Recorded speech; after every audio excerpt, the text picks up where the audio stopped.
What do you think we should do? It's scary, there we isn't go. it? Okay. Hello, everybody. We're here. That was a bit of a mess because I didn't remember which one was the scene for RP, even though it's labeled RP. Whoops. Hi there, everybody. Welcome to Roll with Advantage. My name is Joe. John, take it away. Hey, Roll with Advantage and other people's. It's Evrand session 10 today. We're in double digits, guys. Oh my god. We made it. This is the last session. Ever. After this campaign over. Thank you for watching. I really hope it wraps up. I don't know how you're gonna do it. Yeah. I don't either, honestly. You know, we're gonna have to figure this out. We're gonna fight the vampire today. Okay. So, keep projecting it. Maybe it'll happen. That's why it's gonna end, because we're gonna fight a vampire and die. So we're gonna get into this game. I believe we're gonna roll the intro, and then Gak is on summary this week. So let's do that.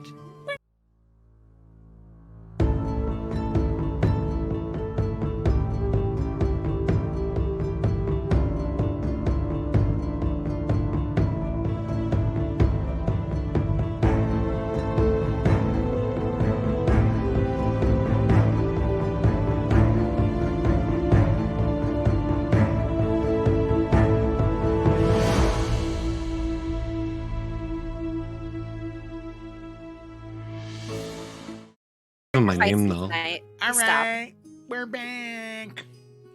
Hey Rachel. We're back. Hey Rachel. What's going on your face right now? What are you doing? That's just how I was born, Joe. That's really mean. Anyway. Apologize. Oh my God. Anyway, for those of you who don't know, every week I'm going to do a different eye makeup look inspired by Joe's stuff. Inspired by a character or maybe a place in Evrand. Last week I did Yrsa. This week is they. So here it is. Oh, yes. Very good, very good. Is Very it because he's red and blue? It is because he's God. red. It's actually, and I blue. see that you did like less red because like that was his disguise, right? And he's actually blue, so there's more blue. Oh my God. There's Yeah. psychology going on. It actually here. looks like spark. Is it sparkly? It looks like it's sparkly. I wish that's just my It's wet. Just Wet. Wet. It's wet. No, I do have sparkly eyeshadow, but I did not use that this time around. this is giving me vibes of session 6 right now, and I don't like it. What vibes are those? I'm only here. The ones where you guys were trying to gather everything, and it was just so giggly and weird. Listen, at this point, I'm stuck. Okay, well, Nick, can you please do the summary? Okay, Because I feel like it's the perfect person to do the summary this week in the mood that we are in. So Gak, take it away. Yeah, I absolutely can. Yeah. All right. Alrighty. I'm up. Yeah. I know. It would sorry, make sense. I I don't got know. Gak's stuck. just chilling in his bed or something. Let me message Ryan and tell him we still haven't started. Ryan, take your time. Honestly. Okay. Session 9. Hi, I'm Gak. After we dropped Adina off, we split up. I went with Rhiannon and Gideon to find a place to sleep. We chose the Riverside Inn. It's very pretty, but it's very loud. I've never seen so many people in one place. It was very exciting, but the best part was the music. In the middle of this place, there were a bunch of people playing instruments together. It was beautiful. The music was so cool. One of the songs they played was one that I used to play with my mom and dad and sister. We used to go outside by the lake and play music after dinner sometimes. I missed that. Yrsa and Vey and Basil told us about the missing kid they went to check on. A shadow went into his house and took him. I don't like that. Basil had another scary dream. I wish I could help her, but I don't know what I can do. I think she's pretending to be okay, but she's really worried about her garden and her raven mom. It'll be okay, but we need to go to the Ivory Vicelium so I can go to school and Basil can show someone her plant. Chip and I were looking at the river late at night when I heard Vey scream. I ran as fast as I could to his room and used magic to get into his locked room. An evil snowman was attacking him. Vey is actually blue and has a different voice. He is being chased by a bunch of people because he's on a mission to get something for his home. He was lying to us, but it was to be safe. I didn't understand why lie about who you are. Vey looks nice blue anyway. I wouldn't have liked him any less. Gideon showed me and Chip some secrets about himself, and now I think I understand that you sometimes need to keep a secret. I have a pirate secret that I shouldn't tell people unless I trust them. But I also realize something. Secrets shouldn't be kept forever. You need to tell someone eventually or it will be bad. If a giant tree person was going to show up and try and kill me, I'd tell everyone so they can tell me if they see the giant tree person coming. We went to the Armo Pharmacorn magic shop to talk to Clara the wizard. She doesn't know much about the kid besides it being her friend. The shadow person has been spotted around town, and we can talk to people at the ball about it. I'm going to talk to Vey. I want him to know that I will try to keep him safe. I don't care if he hates me after the Eldar thing. I still don't know what I did wrong, but it doesn't matter. I don't want him to get hurt. The end. Great session. Summary. Great Great session. session. All right. Great session, guys. Yeah. We'll see you All right. next week. See you guys next week. So with that summary, we are going to pick up where we left off, and I believe we left off with the party leaving the Omni Pharmacon, or as Gak says, what does Gak say? Arma Pharmacorn. Yep, that one. Leaving after talking with Clara, the magic shop owner. You are in the streets, kind of early-ish day, getting into the evening of the town of Willbrook.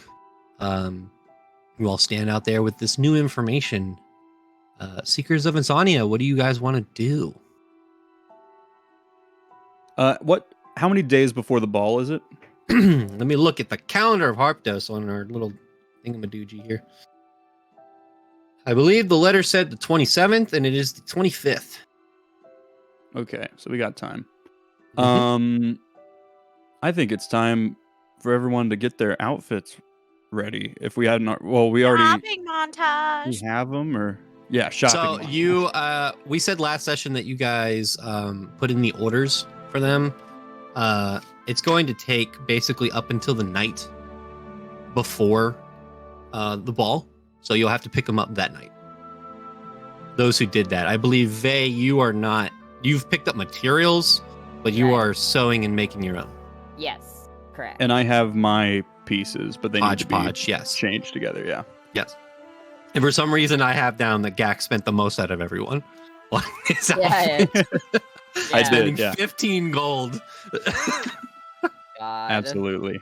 Oh my god. But you all do have the new knowledge that, well, it wasn't too much new knowledge other than there have been rumors of some sort of shady figure that has been maybe going around the alleyways of Woolbrook. You can ask some of the patrons of taverns, people around town.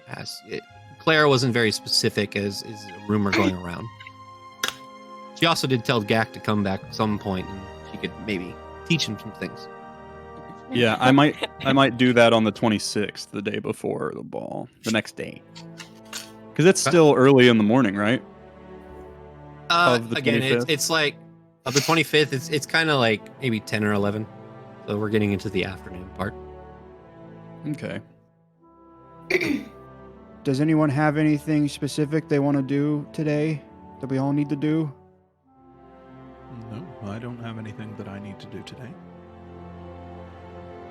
I might try to go to the cemetery that's a bit of a ways away, but other than that, not too much. The question Yes, that is I.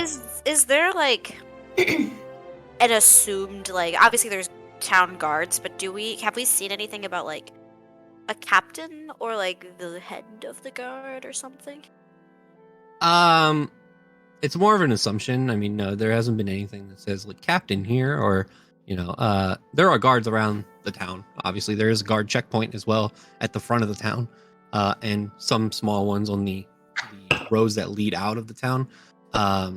There is technically not technically. There, I need to be more absolute. There is a jail, and there is a guard stockade in the town. But there, yeah.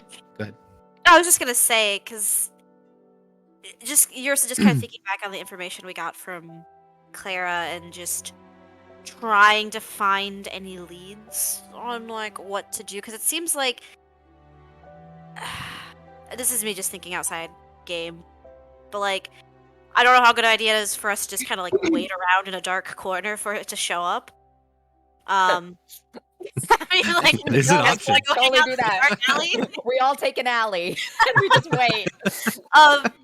Yursa would just kind of like look to everyone and she would just say, perhaps we could find a group of guards or a captain and see what information that they did find. I know they didn't spend much time looking into the matter, but maybe they could give us a reason why they gave up so easily. And if there are other strange reports in town, surely people have gone to the guards and told them.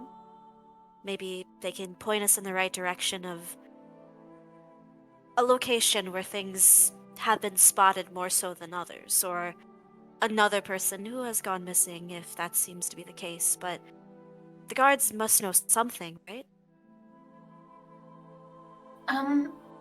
Well, there is, from what I remember, there is a guard checkpoint that we passed on the way inside the town. So since I'm already going to be heading there, I'll go a little bit past to the cemetery, but if you guys want to tag along and stop there while I keep going, then hit two birds with one stone, maybe? Do you want to head to the cemetery alone? And like, Ursa looks at Basil, just kind of like, she knows that a couple nights ago that she tried really hard to make a connection and didn't. So she's just like kind of giving you a little bit of a concerned look. Not concerned, I think more like empathetic.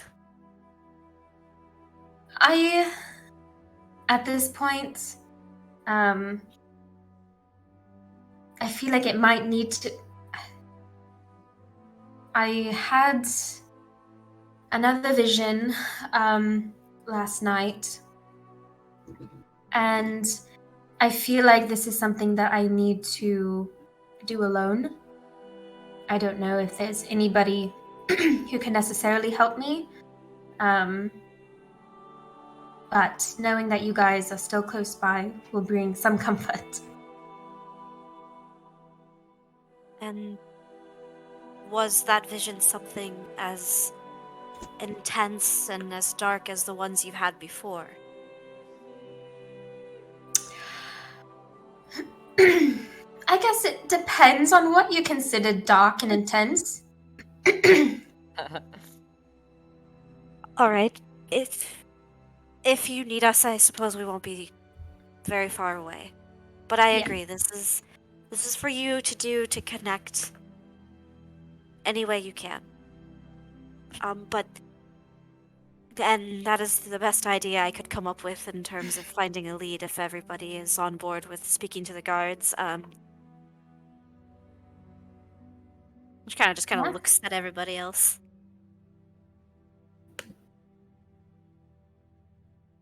I believe you that it will be helpful to talk to the guards. All right. Well, then I suppose we should head that way. Okay. And we shall. All right. Tally So you all proper music. So we're skipping to the guards. So just so I'm clear, you guys are heading all the way southward towards the cemetery, but stopping by the guards checkpoint on the way. Correct? I think it's mainly me. I'm not stopping to like really talk to the guards. I'm just walking with them. Right. Okay. So the party's kind of stopping at the guards. You're going to the cemetery. Yeah. I mean, like I said, that'd be the nurse's first instinct if we're just going to kind of spend the day collecting clues. Okay. Yeah. Is there anything on the way, because it is going to take a couple hours to get to that point, because you guys are on River's End. Is there anything else you want to stop by on the way there, or talk about? Gak will pull Vey aside for a second. See, Hey, Vey, can I talk to you for a second? Yeah, they will kind of look and then like look between the party and Gak before it's by all means. and Gak will goes to the kind of side. pull back a little bit. Yeah. I was wondering if you wanted to help fix my clothes that I got for the ball. Of course, I offered before. It's still extended. Cool. I just wanted to let you know that I'm not upset that you had a secret, and I just want to make sure you're safe. Aw. Well, they smiles, and you can see he doesn't really know what to do with that. I appreciate the sentiment, Gak. Truly, it's kind of you. I was just confused, but it happens very easily. Yeah, understandable. I mean, it's obviously you haven't met many people, so I assume this is a lot to take in. Yeah, you all are the people that I have known the longest that isn't my family. Vey looks a little horrified at that, just a little bit, like just a miniature, and he's just like, I will say to put your worries at ease. Normally people aren't as special as this group seems to be. This has just been a lot, I think. I don't know if you're lucky or unlucky. Yeah, I don't know either. But I'm sure that the rest of our time together is going to be super uneventful. And I'm excited to enjoy nothing happening for the rest of our time that we know each other. Vey gives that smile that wavers, like completely like like and he's just like, yes, I'm sure that's I'm glad you can be so positive all the time. It's a skill, truly. As he kind of like rubs his temples because yeah. I have a feeling that's not true. Well, thank you for talking to me, Vey. I'm sorry if I ever upset you. No apology necessary. Obviously. And he'll kind of step back in after like nodding. You can tell he's a little silted, but like he's trying. Okay, cool. And Gak's just gonna like slowly turn and start going back to the group because I don't think he knows how to leave a conversation. They just speed walking a little bit to be like, when it's like goodbye, and then you walk in the same direction, like that. He's trying to avoid that at all costs. You mean what happened with Eldar when you guys were like, literally hey, what bye, happened. and then you... Bye, and then we both. Yeah. Okay. At this point, you do make it to the checkpoint, which is just a small stone wall that kind of has this archway that leads out from Woebrook itself. The town itself isn't walled off; it's just this section. But you do see a handful of guards, some on top of this stone wall with crossbows. You can see clearly their armor now of the Red Guard. But you are at the checkpoint. So whoever's breaking off as Basil keeps walking through. Eat. Pose. Yeah. Oh, everybody at once starts Everybody. talking in unison. Hey, guard, let me talk Guard, to you. tell us what you know. You there. Halt, criminal scum. You've committed crimes against Skyrim and her people. What say you in your defense? Pay for your crimes or pay with your blood. Oh my god. That's my favorite power attack noise in Oblivion. Basil, as you sorry. walk through, you see some of the guards. Well, as you arrive, some of them do wave and some of them nod at you. But then some of you stop and then start walking over to some of them, and some of the guards just look at each other.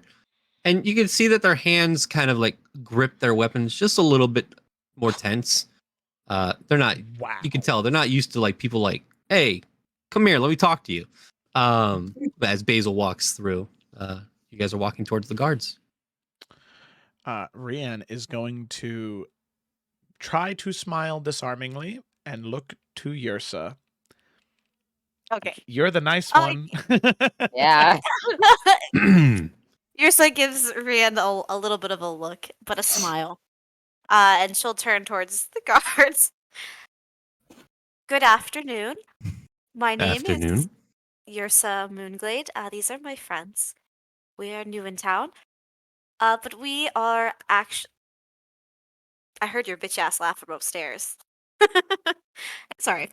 We are new in Excuse town. me? No, sorry. No one's laughing. It's not the John Mulaney joke, okay? Stop.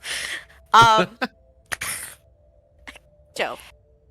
Anyway, we're new in town, and we are looking into the missing child. We were hoping that if you had any information that you could supply us with, perhaps a captain we could speak with. Right. I would say we don't know much about that situation. Insight check. Okay, insight check. God. Instantly, let's go. Why you lying? Yeah. Why the fuck you lying? I was thinking of you. Where's my insight? I don't know. I don't know this man's name. He seems like a liar, though. Now. Let me speak to him. Is his name Bill?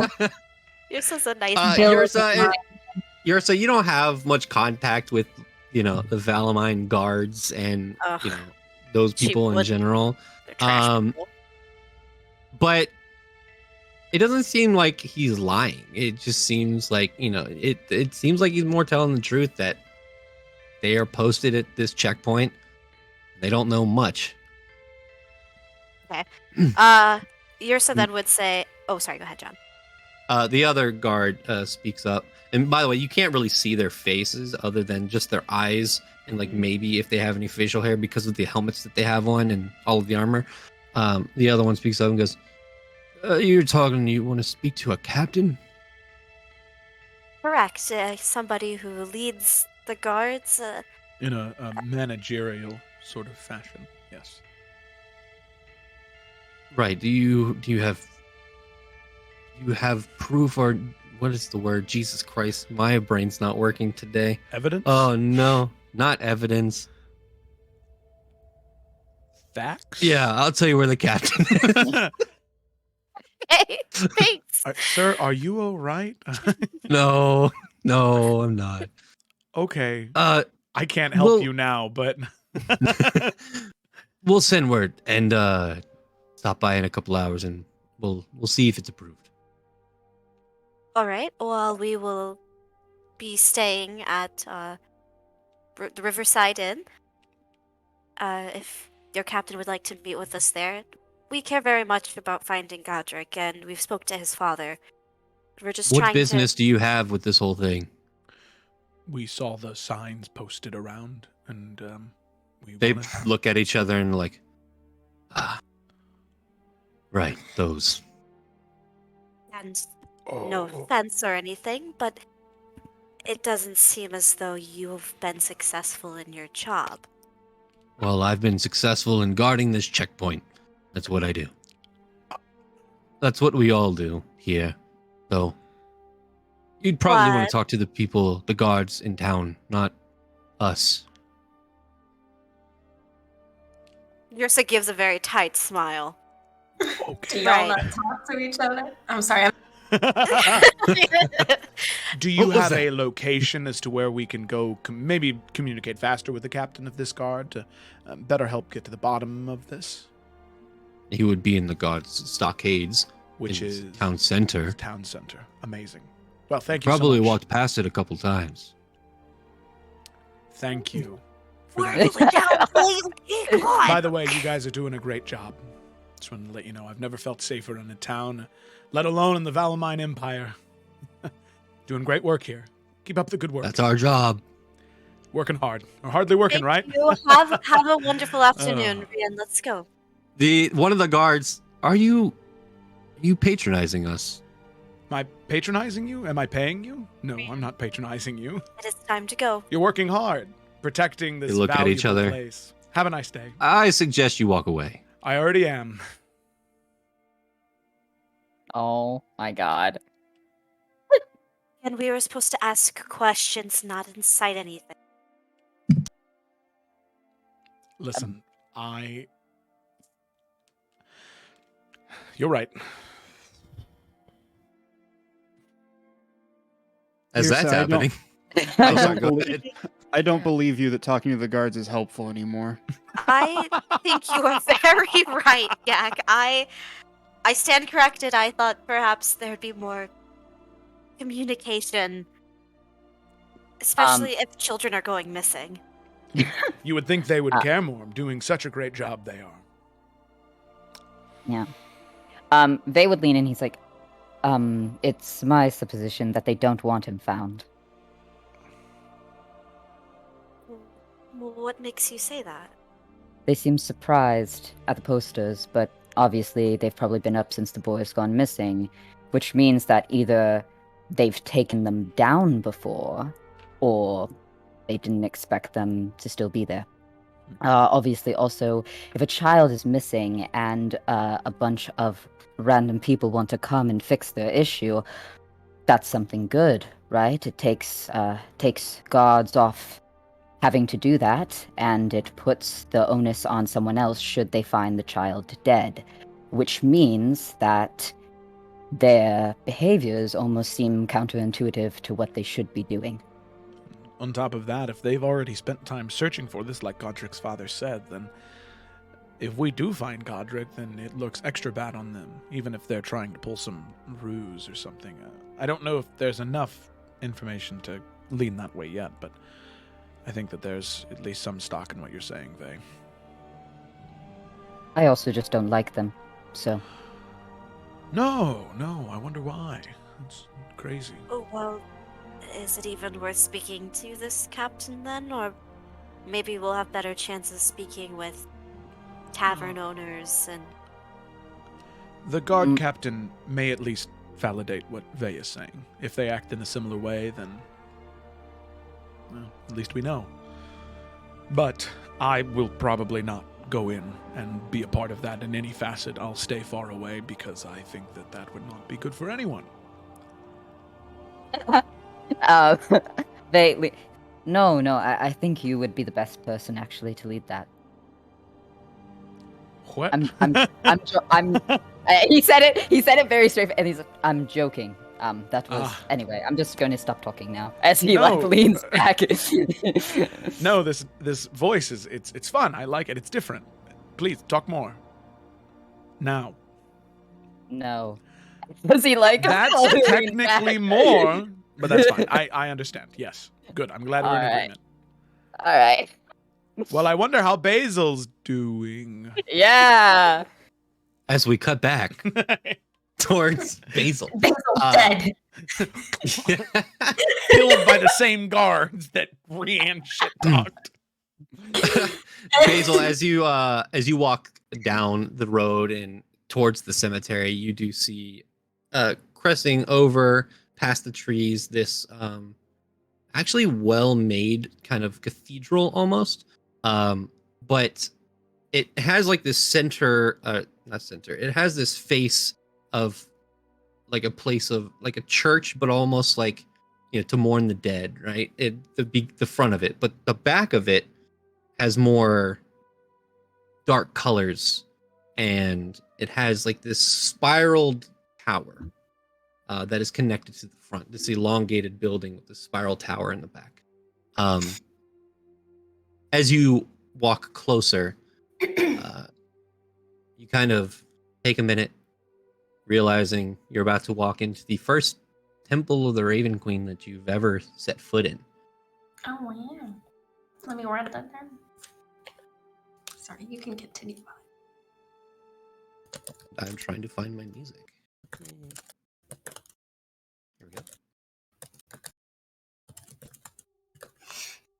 we go. As you enter, the double doors, which were closed, as you push them open, it creates this loud creaking, bassy sound throughout the empty hall. There's only pews in here and an altar in the front, but that kind of wraps around to these stairs that go down into like this larger area in the back that you can't quite see yet. The lights in here give off this faint purple glow as you walk in. Does it look like there's anybody else in here? There's a couple, what looks like maybe townsfolk. They don't look like they're dressed to run this place. Some of them, or a couple of them, you can hear praying, and some of them as well, kind of kneeling down and crying. Maybe they just lost somebody recently and they are praying about it. But you can see some clergy, which are these individuals dressed in very black robes that have lines of purple that kind of run through them and almost create like this raven feather effect. It kind of glistens off from the lights that kind of hit the robes. They're also kind of whites that create like these threads that kind of connect to the center, which is the Raven Queen's symbol that are walking around. So Basil's just gonna kind of take a look around. She, like you said, she's never been into one of these before. Never like really went into temples either, so it's all around just kind of a new experience for her. She kind of feels a little bit awkward. She's not quite sure what the etiquette is. So she's just going to... Is there like an altar or... There is an altar kind of at the back half of this section of the building, and then there's like stairs behind that altar that spiral down towards that bigger area. But kind of glancing at the altar, it looks like probably somewhere that someone would give a sermon of some sort. It's facing towards the crowd. Okay.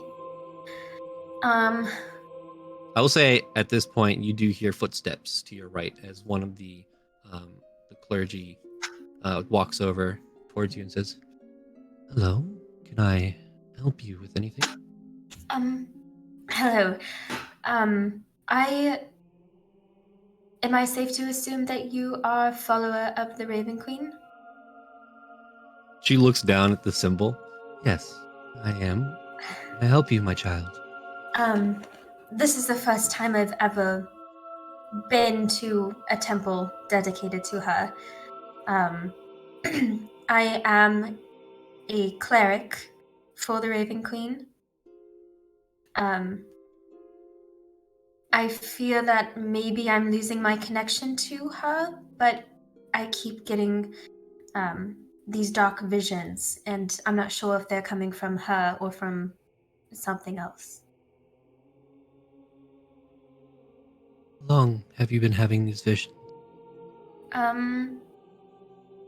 John, when I first had the vision, when I was back, like, at my home, and I had the vision about the garden, how long ago would you say that was?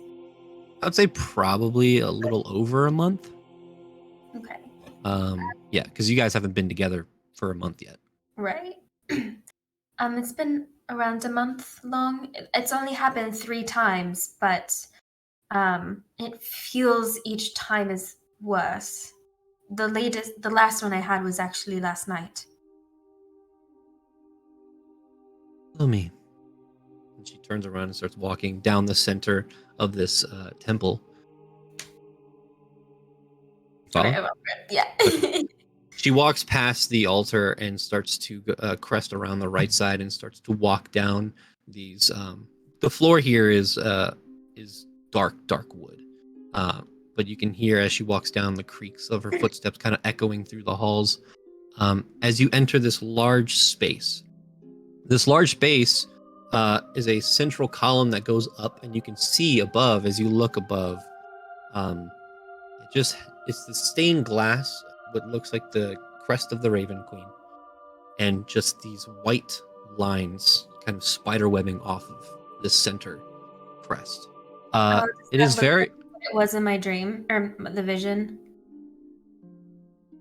You then see what looks like several doors around this whole hall. As she goes over to one of the doors, and each of these doors are just almost obsidian black, with again these kind of these lines coming from the center.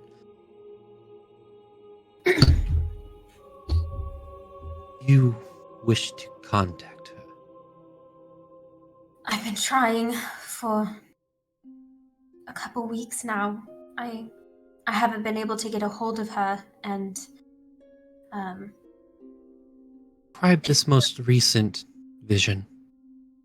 let me pull up my notes.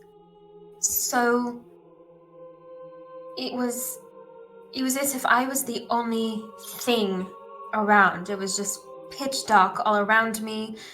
But there were faint white threads that were kind of coming out of my body and were going just into the darkness. She looks up at the stained glass. There were a bunch of them, and then all of a sudden they started to break one by one. And then I heard the words, "You lack faith." And then the last string was cut. And then my body just fell into darkness, and that's when I woke up. But I don't think I lack faith. I've spoken to her. I've heard her voice. She's presented herself to me before, and she even brought me back from the dead when I was younger. So I know. When was the last time you had contact with the Raven Mother?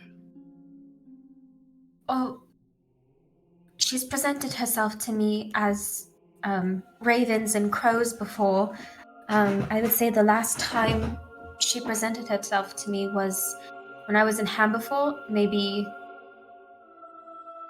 25 days ago. And you have prayed to her since then? I've tried. And then all of a sudden I pray and I try, and then I get this dark vision. And back when she last, I think it was her, it was just a raven on my windowsill, and it didn't say anything, but later that night I had my second vision. But last night she didn't present herself to me at all. I just had that vision.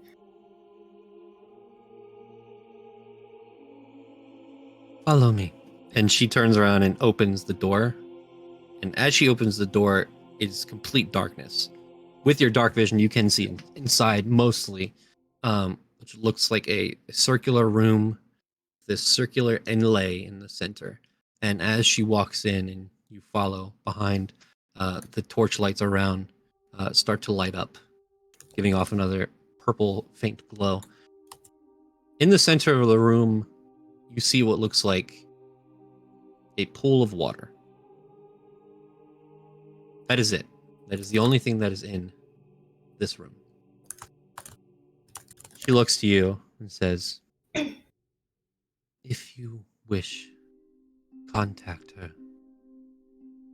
And she points to the pool. I will... Pardon my ignorance. I'm not sure what water has to do with the Raven Queen. Doesn't she like? Never mind. Go ahead. You can see a slight smile as you're already combative of the ways, and then you cut yourself off. Good luck. She walks out and shuts the door.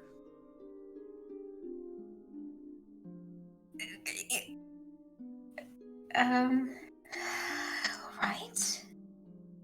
Weird. And so she's just gonna kind of carefully take off her hat, set it on the ground, and take off, like, not her clothes, but like her belongings and pouches and stuff, and set them on the ground, as well as his shoes. She just kind of inches forward a little bit, kind of dips her toe into the pool. Is there anything? Does it just feel like water? Oh, well, yes. Sorry. Yes, it feels like water. Okay. Very weird. Why is it always the people who follow the Raven Queen never explain things? Okay. And she just slowly starts wading into the water until she's in the middle of it. Okay. Head above water. I guess so. Okay. I don't know if I should put my head under or not. I'm so I will say, as you wade into the water and stand there, nothing happens.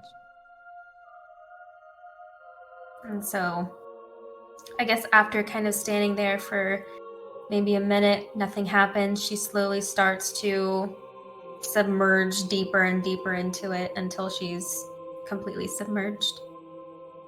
Okay. As you submerge yourself, you look around and it looks like a normal pool.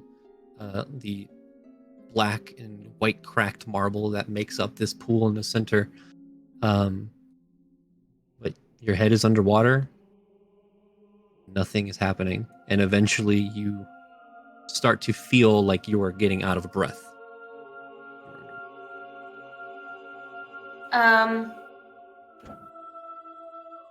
So quickly I'm going to go above the surface, take a deep breath, and then go back under, and then I want to try to connect with her. Okay. So as you come back out, take a deep breath, go back in. What are your thoughts as you go under? At first it's just confusion, some anger on what other way could I possibly get a hold of her? Why has she not tried getting back to me at all? But mostly it's just like desperation at this point. Basil's very out of her element. She hasn't really had to try this hard to be in touch with her deity. She's never had to really prove necessarily her belief. And she just feels completely lost, completely desperate, wanting to know what she did wrong, not understanding what the Raven Queen means when she says you lack no faith. Because in Basil's head, she's like, I clearly believe in you. Like, what do you think I'm doing? Kind of thing. So those are kind of all of the emotions that she's feeling, and she's just trying to grasp onto something that she thinks could get the Raven Queen to reach out to her. And she's just going to think really hard on it. Okay. As you're underneath, you're looking around, and again, bubbles start to crest up, and you feel like you're getting out of breath once again. You look down as you stay under there for quite a while, even after you feel like run out of breath. And you kind of look at the pool below you, and you almost feel like it elongates and gets deeper. But then you have to come back out. And so if I were to come back out and go back under, would it be like starting all over again? Okay.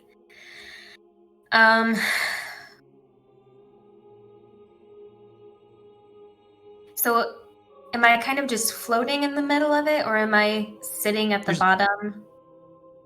So you when you go under, you can sit on the bottom, but you're standing like shoulder height if you stand. I'm gonna stick it out and not come up for air. Okay. As you go back down, you get the feeling once again, a couple minutes go by and you watch the pool elongate once more. And you lose air. You stop being able to breathe. The bubbles come out faster and faster, and you keep yourself down there. as you go unconscious. There's darkness. Nothing around you. And for a second, your first thoughts are, am I dead? And then you see in front of you this single raven perched on what looks like a shadowy representation of a branch. What do you do? How far away is it? 30 or so feet? I want to start making my way to it. As you make your way to it, the raven gets up and flies away again and perches up onto another branch 30 feet away. Please, I want to talk to you. And so I turn around and start trying to go faster towards the raven. Once again, it gets up, flies away, and it does this about 4 or 5 more times. Why won't you talk to me? I'm trying my hardest. I don't understand what you mean. I lack no faith. Please.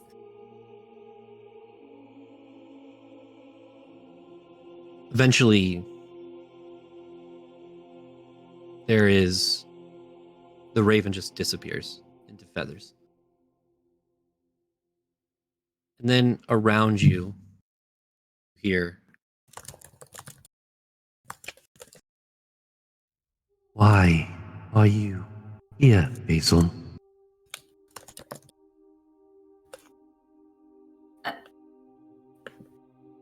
What? Why am I here? Because I'm confused. Because I've been trying to reach out to you and I haven't heard from you. And you said I lack no faith, but you're the only one I've ever believed in the most in my life. And you won't talk to me.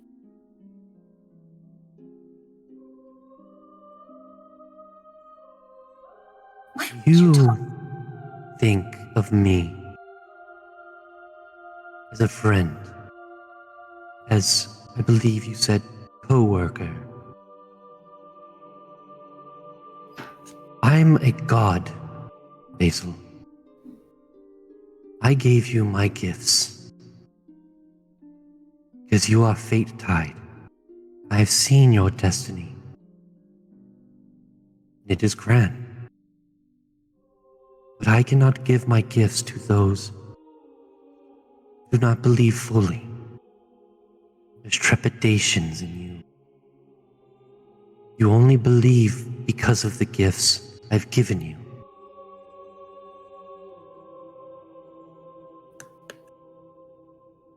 Why are you here? Because I'm scared. I'm scared of being left alone.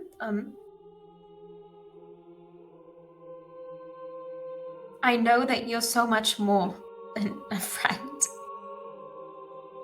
It makes it easier to think like that. Because I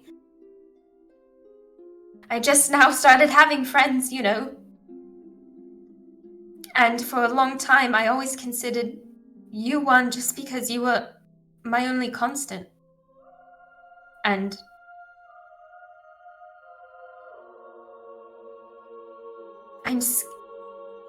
I'm scared of what kind of power someone can have. It intimidates me. And it made it easier to not see you so much as a deity, but as someone close to me. And maybe that was wrong of me to think. It probably is. I make a lot of mistakes, and I think a lot of wrong things. A lot. But not once have I ever doubted your ability or who you are to me.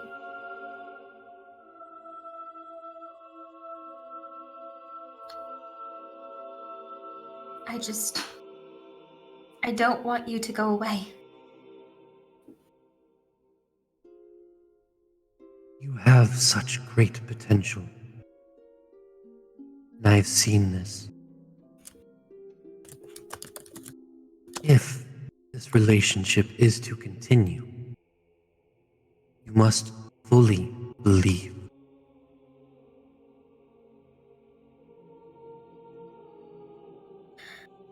I want to. I'm trying to. I don't know how, I don't know how this works. I don't know what else I can do to prove to you that I fully believe in you. What can I do? What can I do?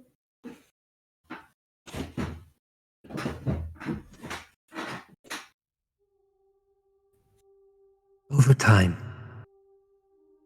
you will show me.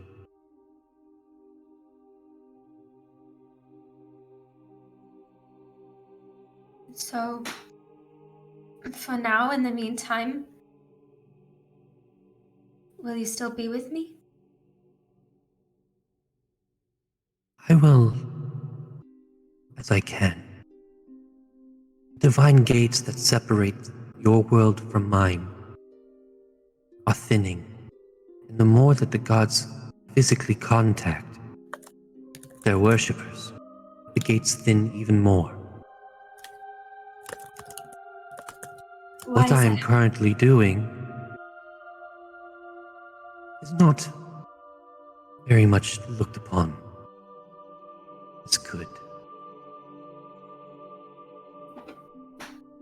Why are the gates thinning? Why aren't the gods allowed to speak to the people? We are able to speak through actions and our gifts, but once we make connection, like this, we are presenting ourselves on your plane. Those gates were created long ago to stop the chaos from everything else. Your faith in me is when I am not there, and I'm not able to talk to you or have that connection. Show me you deserve these gifts, Basil. Can you tell me how I can interpret these visions?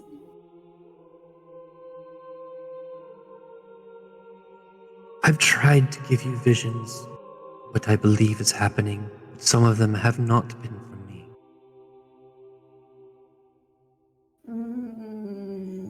No.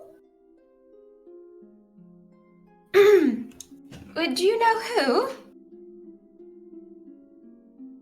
Head to the Whitecrest Mountains, the northmost side. Find someone named Lady Gemglow. They can help you.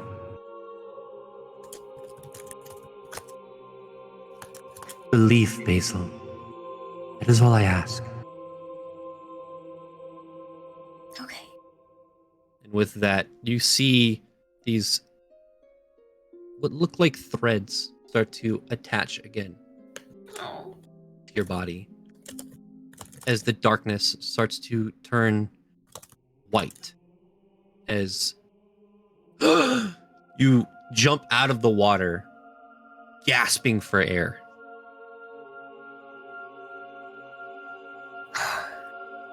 That was cool.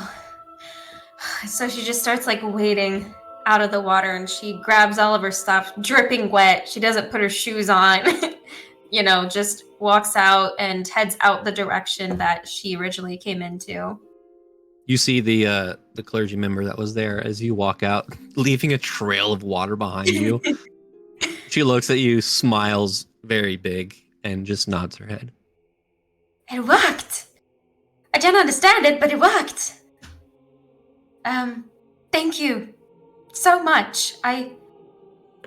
This is the first time I've ever done something like this, and it was really weird, but thank you. Well, I'm glad that that could help you. Now all I have to do is just get better at believing, I guess.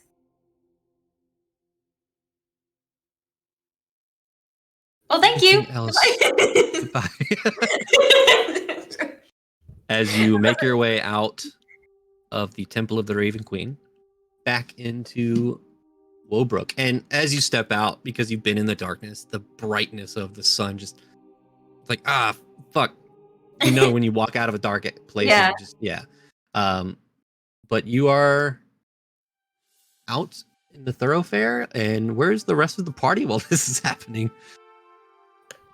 I guess We're in the stockades because Rianne started a fight with the guards. Okay, yeah, you want to know what you want to know what I really think? Yeah, let's talk. Let's talk. Sir, I'm gonna have to ask you to calm down. I am calm. The rest Am of I them, being just kidding. detained? Am I being detained? Yes. We're gonna go to. Yeah, go talk to the guard captain. Yeah. But let Yrsa Okay. do it. Rianne's gonna sit outside. Actually, Rianne does have something he's gonna. Stop it. No, he's not. He actually does Okay. have something he wants to do. He'll say, something. Sorry. Whew. Okay, we're getting back into it. We're getting back into it. Okay, no, he's.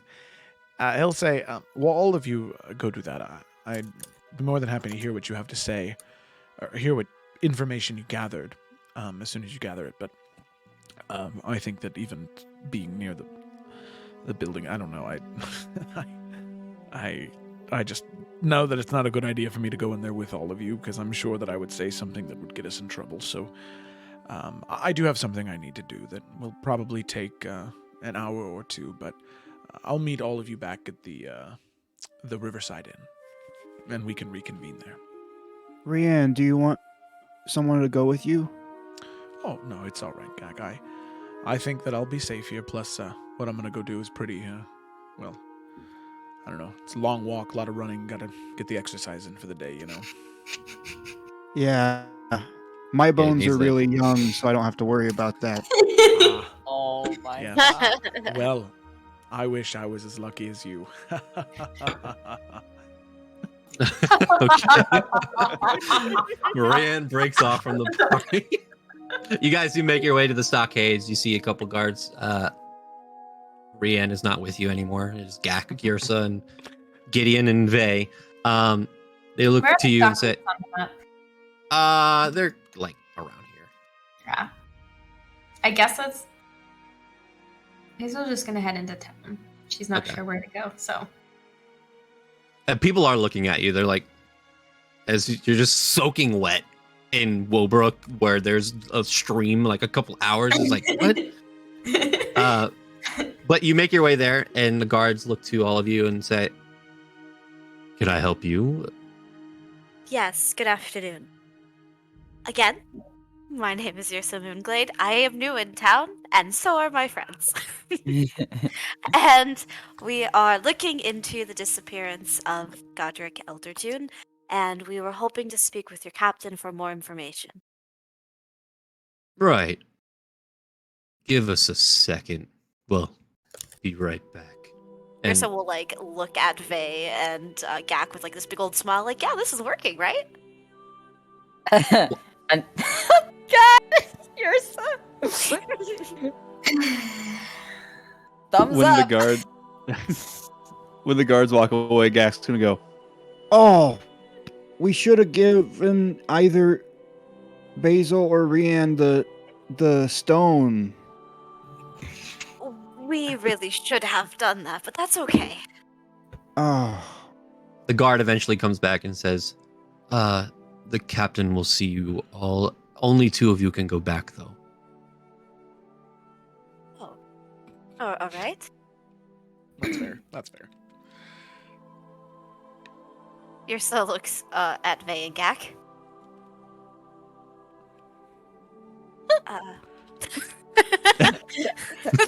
Does Vey make that sound? pick your Vey makes- poison. Yeah, Vey makes extreme eye contact with Yrsa, and just you can see him go. You can just go. You hear he just. Oh my god, he just.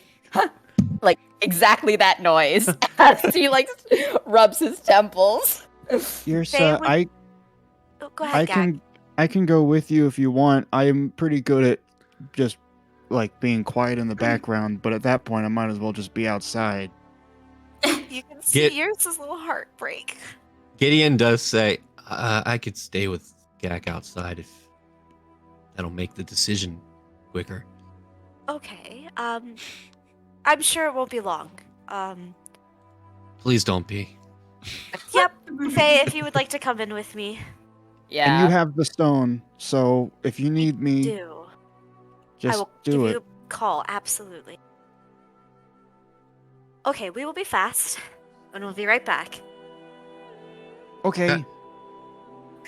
You walk down this Gideon. you walk down this hallway, and eventually you are led to what seems like this kind of larger door than all of the other doors. And there's a knock, and you hear within, "Come in," as the door opens, and inside you see a silver dragonborn with these long horns that kind of crest up to the back. She is wearing the attire of the Red Guard, but it is more outfitted, more status looking for what she is. She looks to all of you. "Come in. Sit." Thank you for being willing to speak with us.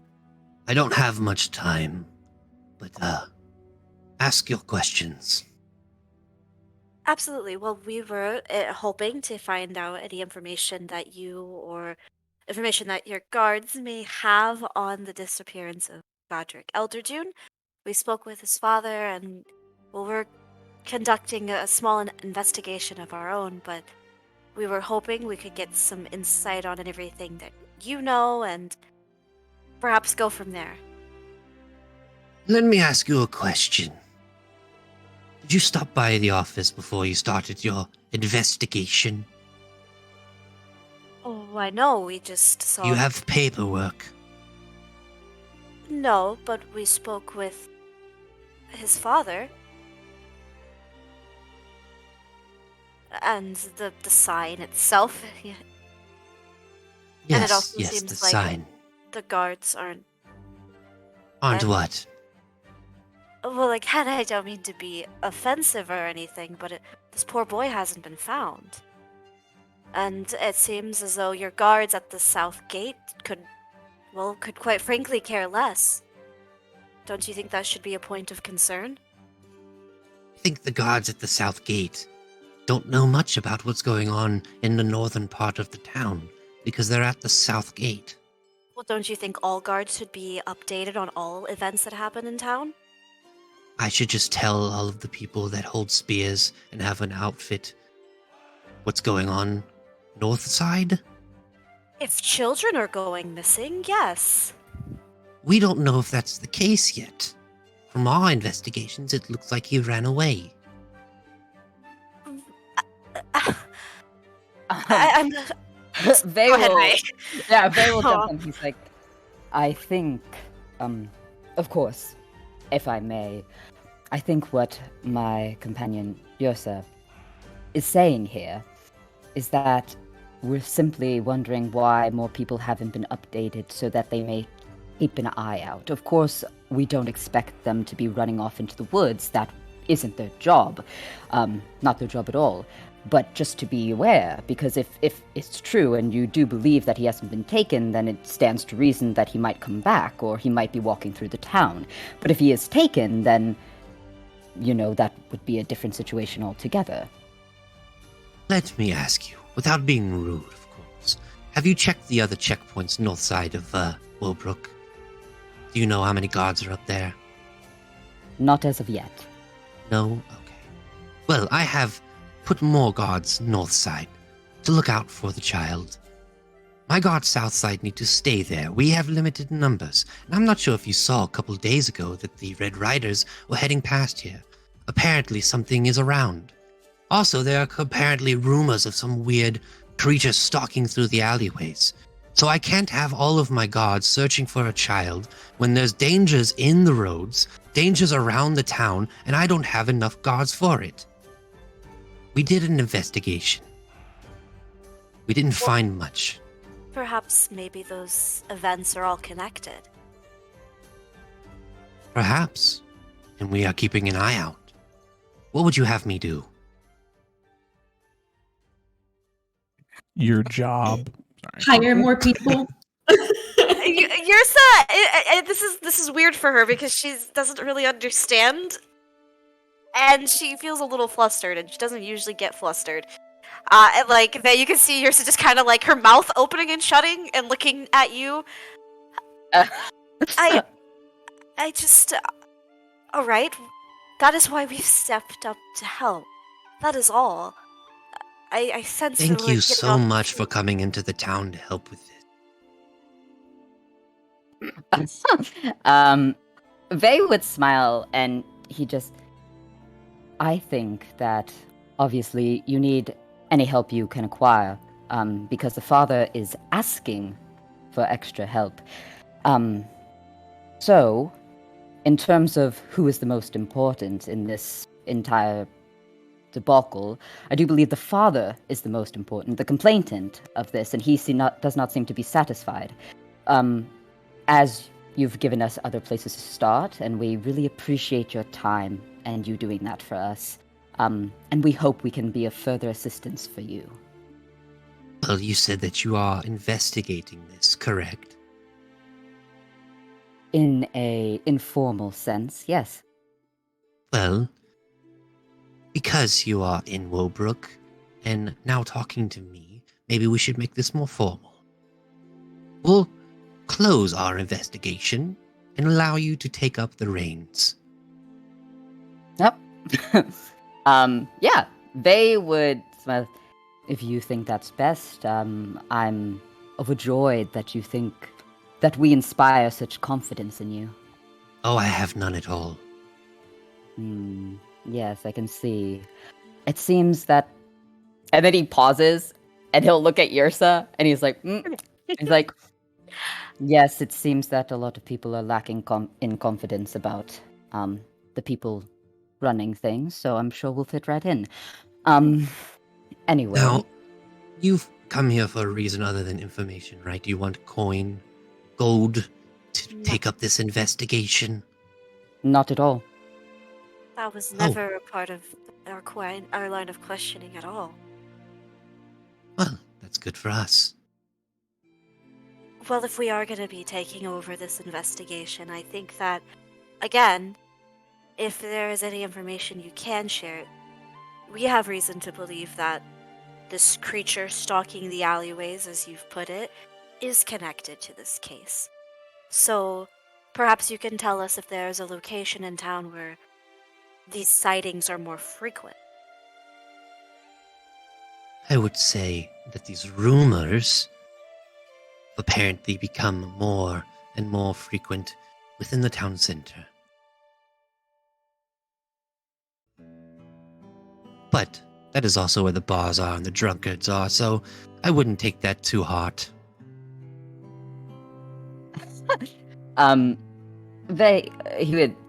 It certainly seems that there's a lot of coincidences going on. A child is missing, people are reporting strange things. At this point, I don't think it's rumors anymore. Well, now that you're heading the investigation, you can make sure they are or not. Yes, I think we'll do that. Is there anything else? What did you say your name was again? My name is Shatrine. I see.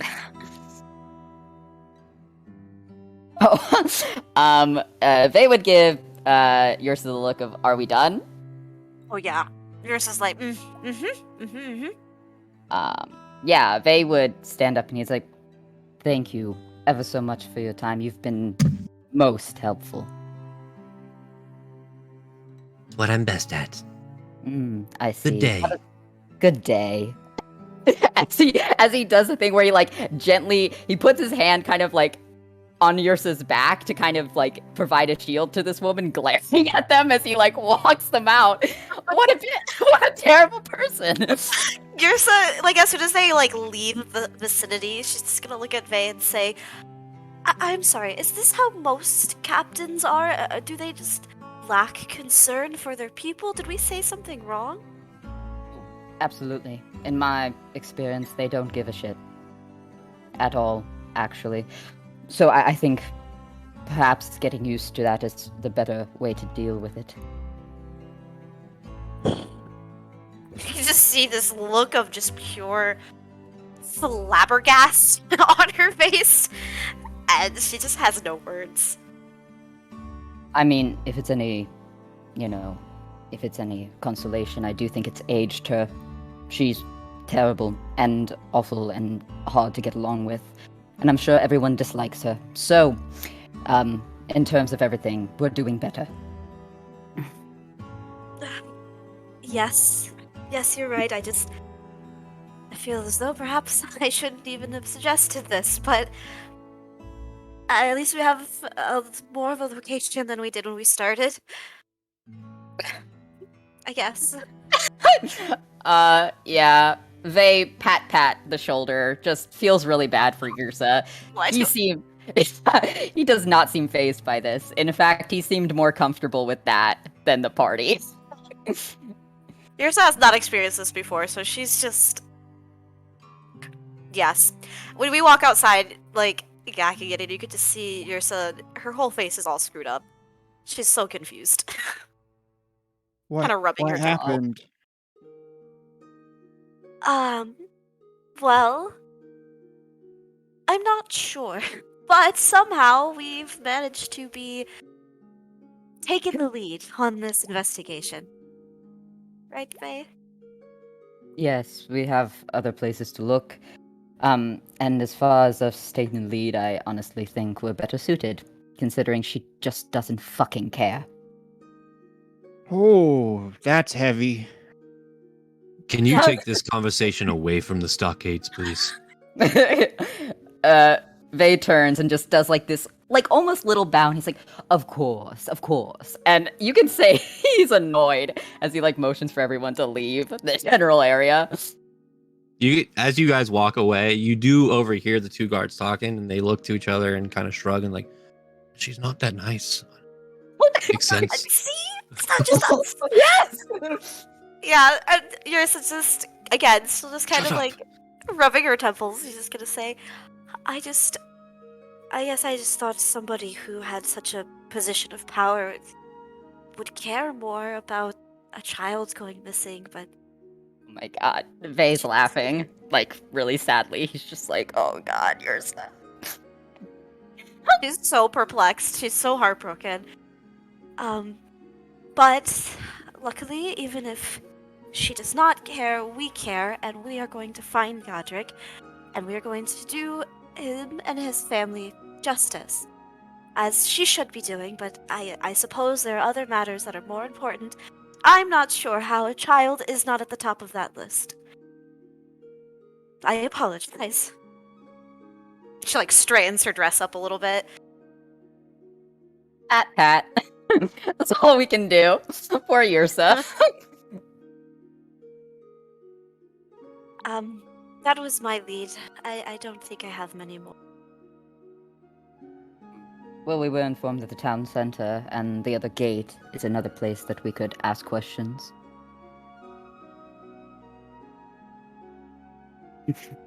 I know that Clara said that we should ask questions while we're at the ball. Yes, that too is a viable option, of course. And we could always ask questions tomorrow too, because we still got some time. Absolutely. And we will.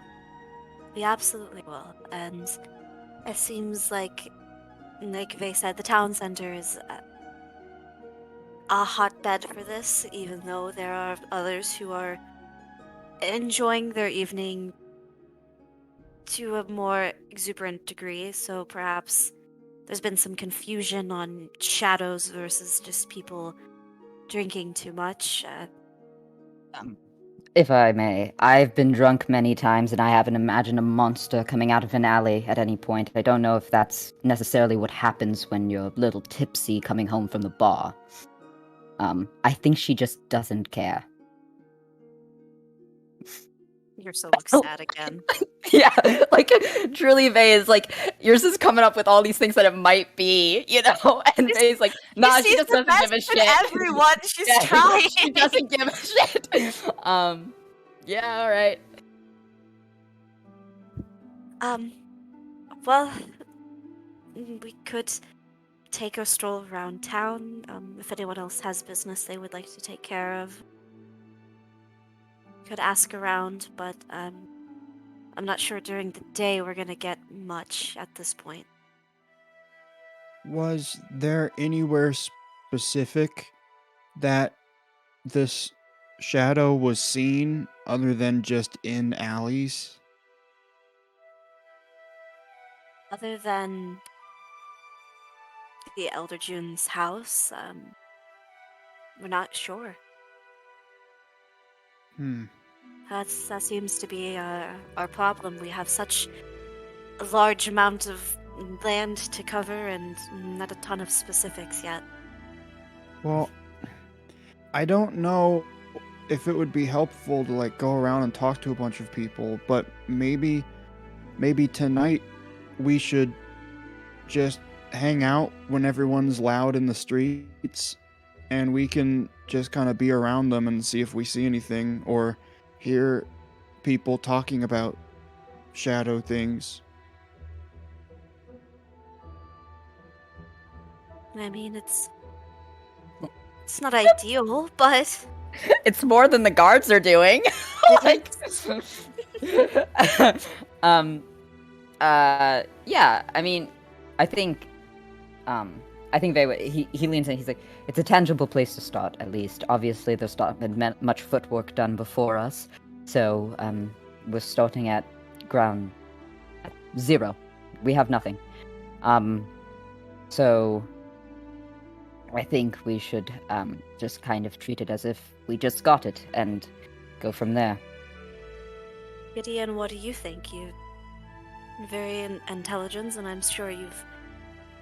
I mean, as a soldier, I suppose. I mean, do you have any thoughts on this? This case is a conundrum from all angles. In truth, I don't really know where to start. All the data we have does not add up to a clear picture. Too many strange twists and turns. I think all we can do is look and hope maybe we can latch on to something that we can follow. Well, then we shall do just that. Pick our spirits back up, and I suppose, as you said, Gag, wait around for nightfall and see what, if anything, pops up. At least until we can talk to people at the ball. Correct. Aw, poor Yursa. I feel so bad for her. It's okay. Okay. As you guys are heading towards the town center, Basil, maybe an hour behind you, walking through the streets, very soaked. Yeah, soaking wet. Rian went off and is painting, correct? Yeah. Okay. I think with that, let's go ahead and take our break. I need to use the restroom. Also, hi Ryan. Hi Ryan. And since you're back, we can give you a lowdown during the break of what's happened so far. Yeah.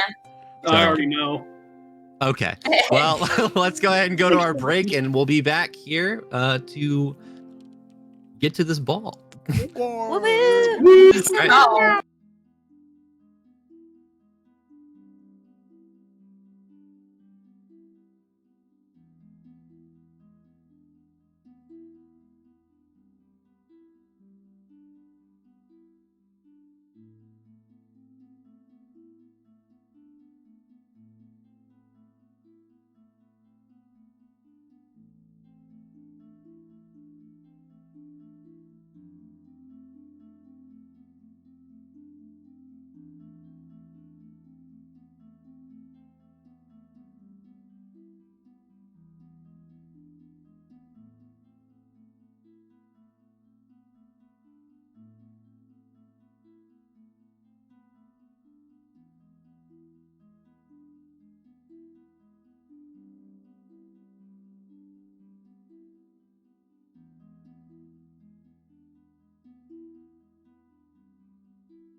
Game time. I want to play the game. That was like, I want to see the baby, but I want to play the game. Let's go. I know I we want want to to see the party. Yeah. Wait, are we back? Yeah, we are. That's why I said I want to play the shit. game. Oh, whoops. I want to go to the party. You didn't do the brr thing. That's the shit. cue. Sorry.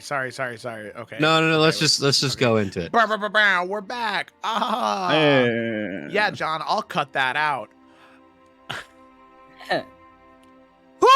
Okay, so as the party is leaving, heading back into the town center, Basil, close behind. Rian, you have just finished up your painting. You are also heading back to the town center. I would say over the next 30, 40 minutes or so, you eventually all meet up. And you are kind of in the center, market-esque section of Woebrook. Right now, it's getting into the later afternoon. Yes, Joe? No, Rian was waving hi to everybody as he... Oh, okay. Yurso would, as gently as she can, recount the conversation with the captain of the guard. You see a very sad thing happen as you start telling the story. Rian had finally calmed down, and he's seething again. Yurso would put up her hands and just say, now I think that there was perhaps maybe a little misunderstanding of differences and concern, but that is okay, because we have been handed over the case, and we will get to the bottom of it. And so the plan now is to, between now and the ball, ask around, perhaps this evening, take a stroll through town and just see what happens. All right. So, Rian, we're gonna go talk to them, aren't we? No, it has been handled, and now we're on it, and it's going to be good now. Of course. Hey, Rian. Yeah. I can tell that you're upset. No. And I'm great. I'm fine. I wanted to remind you. Okay. And then as he says that, from around the back of his head comes Chip flying on a mage hand. Does he make the sound too? Yeah. A friend has arrived. I'm gonna have Rian make a wisdom saving throw. He wants to be angry so bad. The thumb and the finger. The thumb and the finger pull up on the sides of Chip to like secure him, and then it does a little flip. With the flip, Rian will go. Oh, okay. Basil, Right. how did your All right. experience All right. go? This was cool. Looking at Basil, who's just drenched. Yeah, and you're wet. That's a... Oh, yes, I am very soaking wet. So long story short, I guess, I went into the first Raven Queen temple I've ever been to. A cleric told me to jump into a pool of water. I did and momentarily drowned. Thus, I met the Raven Queen, and she told me to basically get my shit together, and then she brought me back to life, and then I left, and now I'm here. That's the quick version. It was more emotional than that. I'm glad that you were finally able to make contact. That is... Yes. I'm very glad I'm soaking wet because you can't tell what is bath water or tears. That's always the best feeling, isn't it? Absolutely. Yurso will hug Basil because she's proud. Aw. Basil, Hey, hugs Basil? Yurso back. Yes, Kak? Do you consider this to be death number 3 then? When you drowned and talked to the Raven Queen? That's a great question, because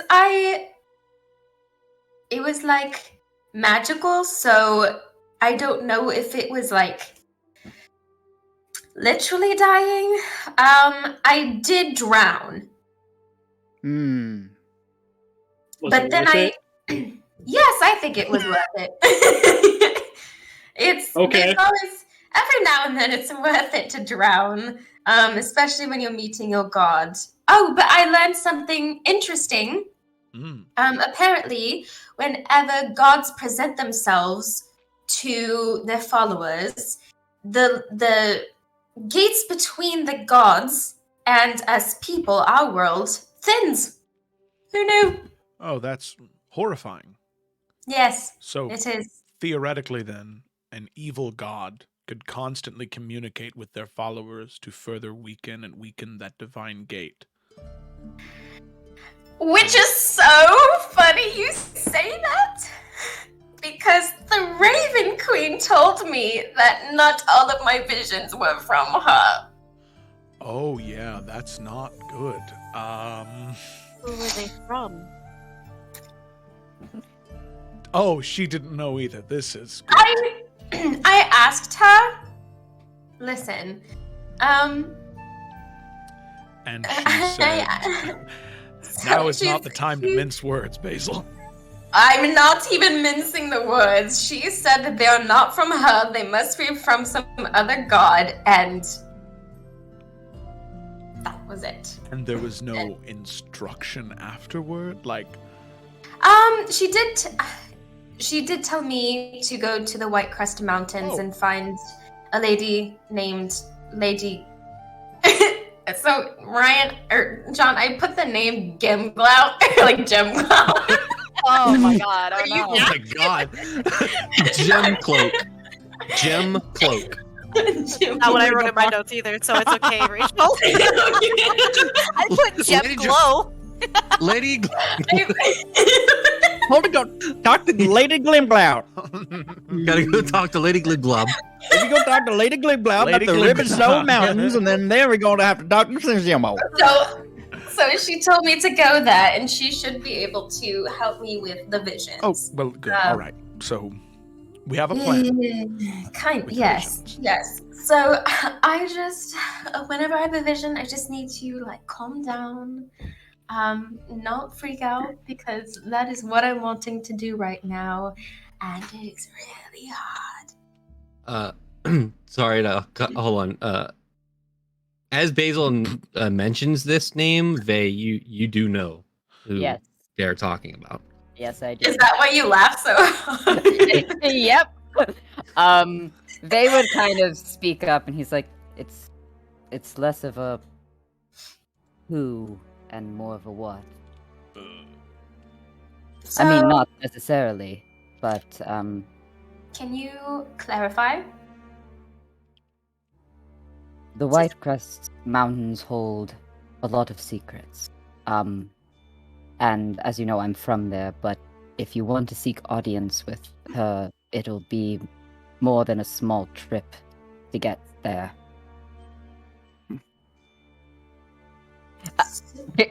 Jonathan, I know the full the full story here. Yeah, no, you know exactly who this is, and you know of them and what they All are. right, and okay, everything. yeah, for sure. Yeah, he's gonna turn and he's not gonna mince words. He's like, she's a dragon. Well, that would be Capital D or lowercase d? Capital. Shit. She's been there for many years. People seek audience with her sometimes to sort out issues, but not often. And no telling if you come back. I'm sorry. I mean, of course, it's very dangerous there. Not just a dragon, but also getting there, you know? But like she told me to go there. Did Right. your vision also tell you to go there? Which one? I've had a few. I Is don't it know. I You haven't. talked about the one that showed the White Mountains. That's probably that one. If we need to go to the White Crest Mountains, I have ways to get us through there. But I would need to send word ahead. How difficult is it to get an audience with her? Or it? Them? Dragon? I mean, think of her I mean, where I'm from, we kind of treat her as a minor deity. So let that inform the difficult scale there. Okay. They, Hmm. is it a good idea for you to go back there if people are looking for you? Oh, no. No, those people aren't looking for me. That's my family. I'm more than happy to go back there. It's more they're looking for me here because I left there, if you understand. So they wouldn't expect you to go back? Not without what I'm trying to get, but obviously if circumstances dictate, they'd be happy to have me home for a little while. And sorry, this is Joe, just because I think that I may have forgotten a detail here. As Gak put it, the evil snowman. That wasn't sent by your family, right? Nope, not at all. Okay, all right. I just wanted to I was like, Or was it? No, I'm just kidding. It wasn't. Okay, all right, cool. Because your dad seemed pretty chill, or whoever was coming to you in your vision. My dad? Oh my god! No, Daddy. Yeah. Joe, you read that really wrong. Yeah, Joe. I don't know where you were coming from, but They called them Da. no. Ada. See, I Joe's, remember. Joe's revealing his relationship with his dad. Okay, well, Oh my god. Yep. well, I'm gonna refer to them by their formal name now because that makes me really uncomfortable. That's what I'm here for. Yeah, Ask questions thank and you. make people uncomfortable. Ada. Doing a good job, Joe. Thanks. Thank you. Nailed it.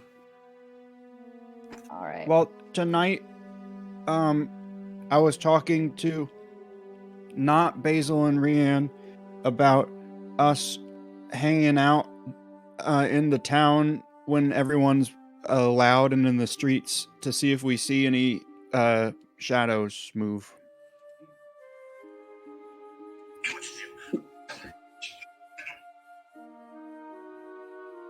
Do we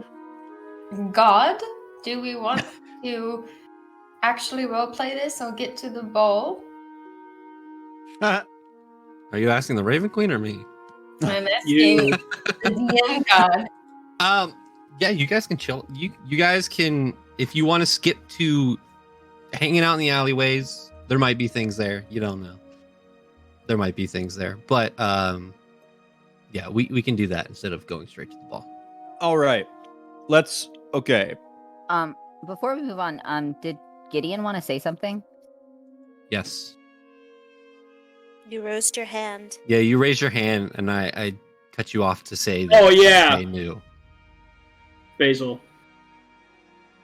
Forgive me if this is an insensitive question, but I have no experience with gods, capital G or lowercase g. So, you're receiving visions from the Raven Queen, Yes. and then you're seeing something else. Yes. How can you tell it's not just a dream that you're reading too much into? I don't dream. I really only. It's kind of a sleep, kind of just a meditation. I only need about 4 hours of it, so I've never really dreamed. So, asking the Raven Queen, she did say that not all of the visions were from her.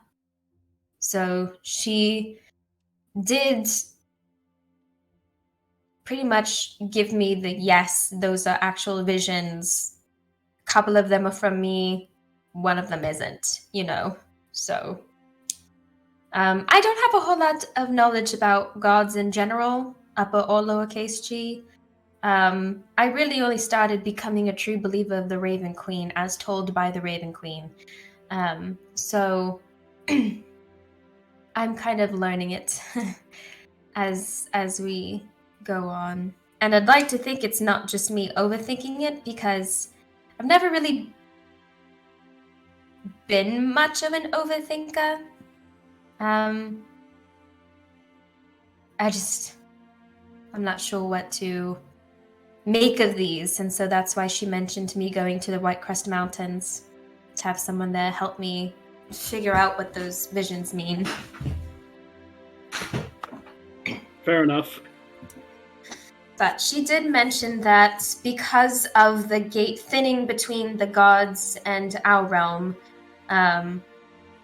they can only really converse with us through minor things, like visions, or in Raven Queen's case, ravens, crows, stuff like that. So that's about all I know right now. So it's not insensitive. I wish I knew I had more of an answer for you.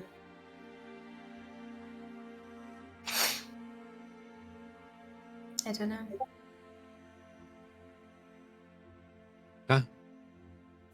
So, you all are waiting for nightfall. Is that correct? Yes. And you are doing what? Just walking around the town? What exactly are y'all doing when night starts? Come here, If you Shadow. Come here. If we want, we can split up into two teams. No. One No. that has we have the sending stones. No, well, but if it comes out and grabs people, what But if then? it's in public, it'll be grabbing people where it's not very busy. Oh well. Are you sure? I like Gak's plan, All right. Well, that's sounds. says the DM. Yeah. Well, Is I this mean, to quickly make sure you have what the spells that you want? Kind of, I like this plan, or well, Gak would maybe suggest that, and Rian would just say, "No, we're not. I'm sorry, Gak, but we're not going to do that. That's very dangerous. Sure, we could cover more ground, but think about it. The less of us that are together, the more likely any one of us could get hurt. At least if we're all together and this thing comes out, not only do we have a better chance to catch it, but we also have a better chance to defend ourselves. Even with the sending stones, if we get so far apart, I mean, being 5 minutes away, that's... As soon as a fight starts, that's a year. Obviously, Insert that's- rounds of combat. Yeah, I was here. like, that's obviously, that's 50 rounds of combat right there. Aren't we gonna be around a bunch of people though? Well, if we're hanging out in the alleyways, there aren't a lot of people out. There's a few, but most of them are in the taverns. At least as far as I've seen in the time we've been here. People are outside, but... Well, perhaps we should just head a direction as a group and see what happens. And if there comes a point where we feel as though it's safe enough to split off into two larger groups, then we'll see what what happens when the time comes. But we should move while we're here. We have the time. I just kind of feel like a shadow creature isn't gonna jump out at 6 people, and we probably won't see it if we're all together. I actually agree with Gak on this one. You're using us as bait. I get it now. Yeah, that's so dangerous. Well, there's 6 of us, so if I take a sending stone and Gak, you take one, we could, in theory, there'd be 3 of us together, I think. As long as we are maintaining communication with one another. If We can just stay everyone close. is in agreement, then I'll go along with it. I just want it to be on the record that I do not think that it's a good idea. When we all die, I don't want to be held responsible. We can just make sure we're like around the corner from each other. We're not gonna go to like the other side of the river, you know. No, we'll all stay in the center of town. Yeah. So we're only about a minute or so away from each other. I just feel like the reason this thing took the kid is because the kid was alone. It didn't walk through the front door of the house. I do not think that we will see it if it's just all 6 of us in a group. I agree. Okay, so group 1 is what? Gackle helm group 1. So Gak, Gideon, right? Gideon, you said you go with this plan, right? I mean, we're all going with the plan, but yeah, I can be with Gak if that's the question. Who's with Gak? Let's do Gak, Gideon, and Basil, so then Vey can be with Yrsa and Rian. Okay. Vey slowly inching towards Rian and Yrsa. Vey, why are you? Okay. Oh, whatever. Not gonna call it like that. Okay. So as night starts to fall over Woebrook, you see the lantern lights start to flicker on once more. You see that people are starting to walk around, converse with each other. There's chatter within the town. People are going in and out of bars and taverns, and eventually, over time, you see people coming out of taverns over the course of an hour, maybe 2 hours, of scouring around. Drunkards coming out. People heading back home. First, I would like everyone to make a perception check. Let us perceive. And before we split up, Gak would be like, Yrsa, these things only work once, right? Correct. Dichotomy. Can somebody Okay. tell me what groups we did? I might. It is crash. Rian, Rian, and Yrsa, and Vey. Yep. And Gak, Gideon, and Basil. and we just rolled a perception check. Yep. Sorry about that. These 4 first perception checks are crazy. Yeah. Okay.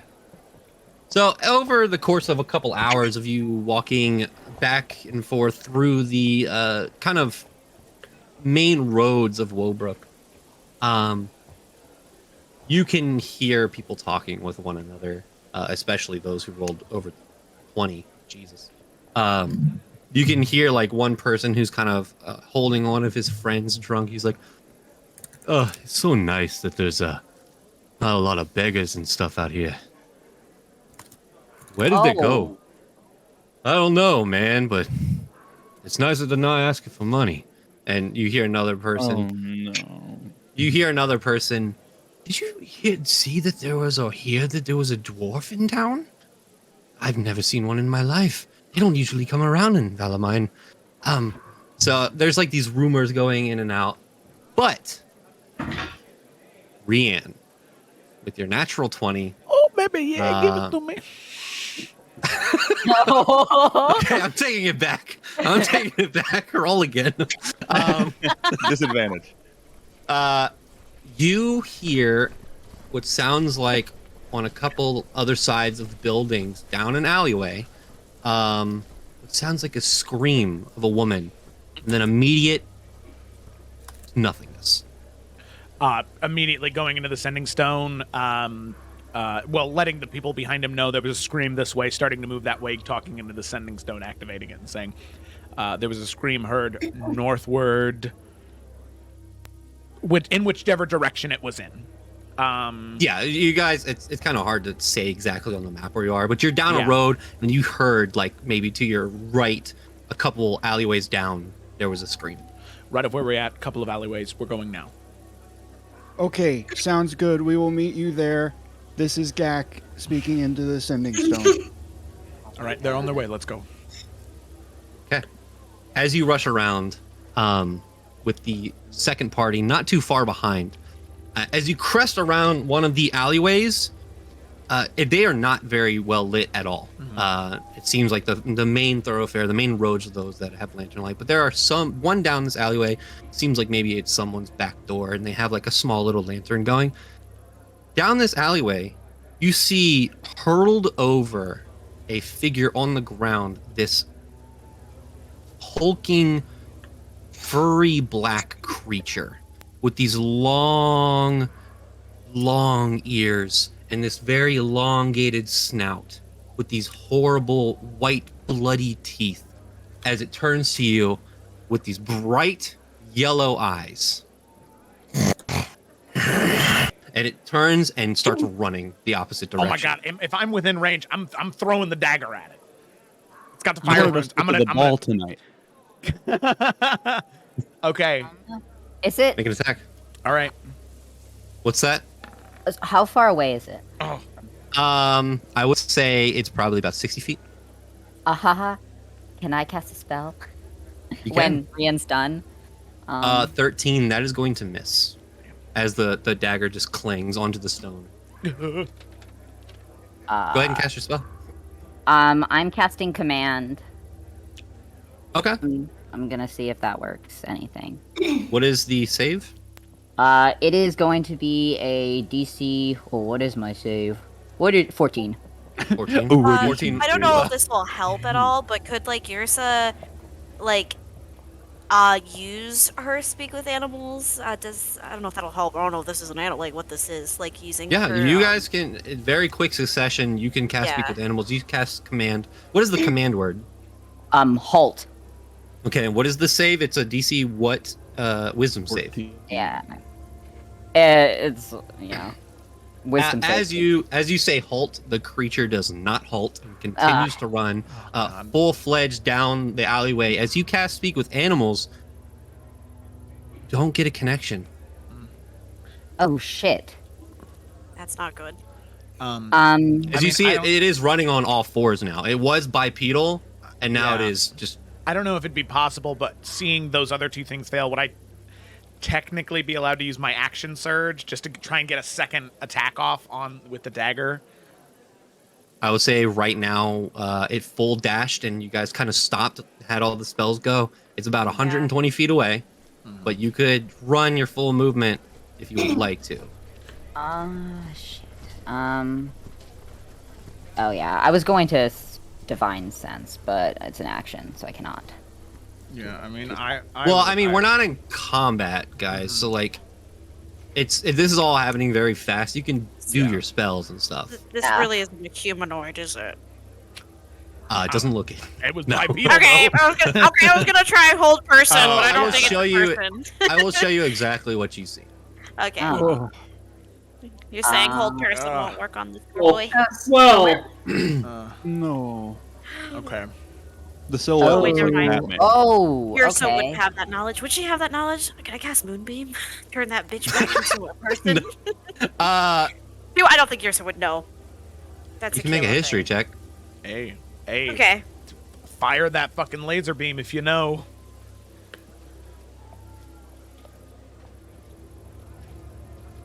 I'm not rolling very high tonight. I'm very. Yeah, I would say you haven't seen anything like this. Okay. Yeah, Eventually, this as the rest of the party comes around, you see all of you see this this dark figure as it gets darker and darker into the shadows, and then it kind of leaps up on one of the roofs, leaps up to another one, and starts just kind of like leaping around, leaving behind this body on the ground, and some item as well. Can I run over to the body and cast Spare the Dying? Yeah, go ahead and cast Spare the Dying, and does not take effect. Dead. What? As you do rush over to the body, what you see is very gruesome. You see multiple puncture wounds through the chest, through the stomach, what looks like a bite mark on the shoulder, and then the head is completely removed. Oh my god. Is the spirit around? Make a religion check. I would like to say Rian's running after it, like full dash, full sprint. God damn it, why is it always religion? If Gak saw that Rian was running, Gak is also running. Okay. Yeah. Vey would try to keep up. If he can, it might not be possible, but if he can get back within 60 feet of it, he wants to divine sense, but it might have outpaced us by now. Yeah. Okay.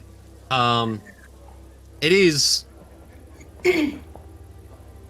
leaping from building to building. You guys are probably 200, maybe a little less feet now from it.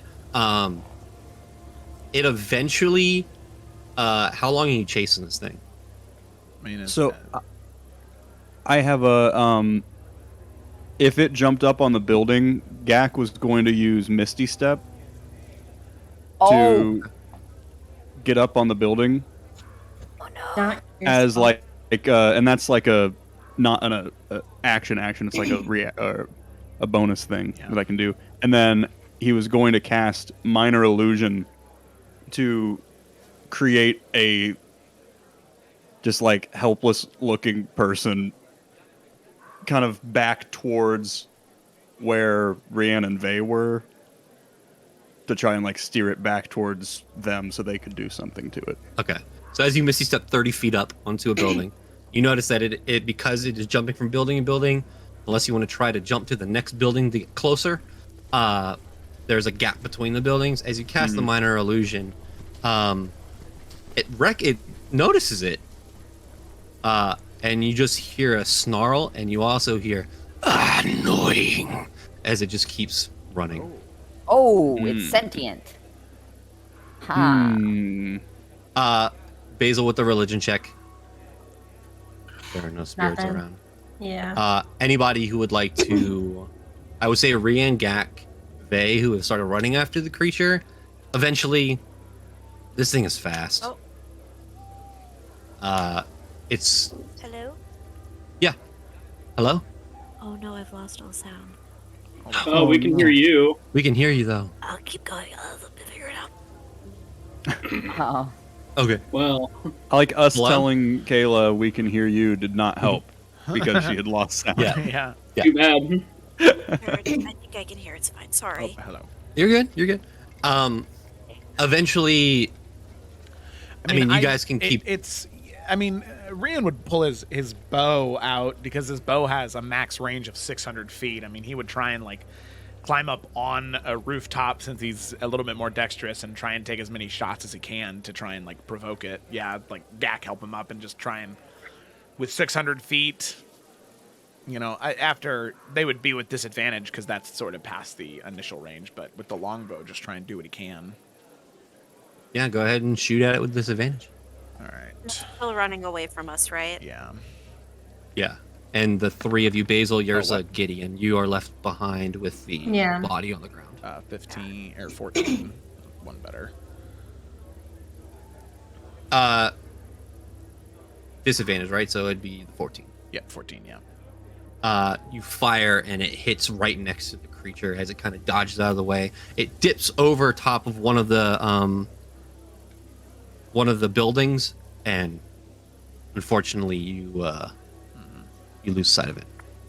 The three of you, as the three of you are running after it, Basil, Yersa, Gideon, you do see what was left behind. Looks like a crumbled up piece of paper that is damp. There's blood stains on it. What you see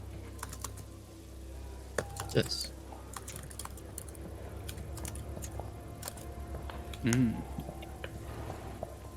Oh.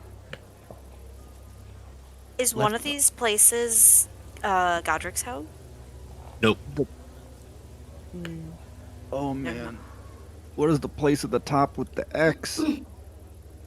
I will also say if you turn it around, there's also 2 paragraphs of text. Oh, written on the back. jeez. In 2 different languages. Wait, how do you turn it around? No, I'm just telling you that. Oh, You I was can't actually gonna- turn it around. I Yeah, was you like, can't actually turn it around. Okay, cool.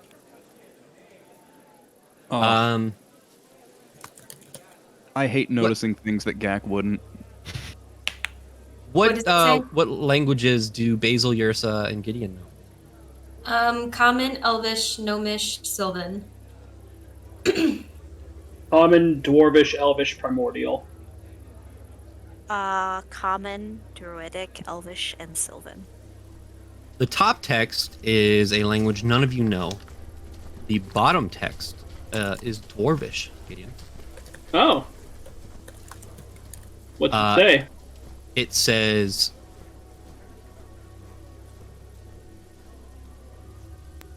put it in the notes, but, or else.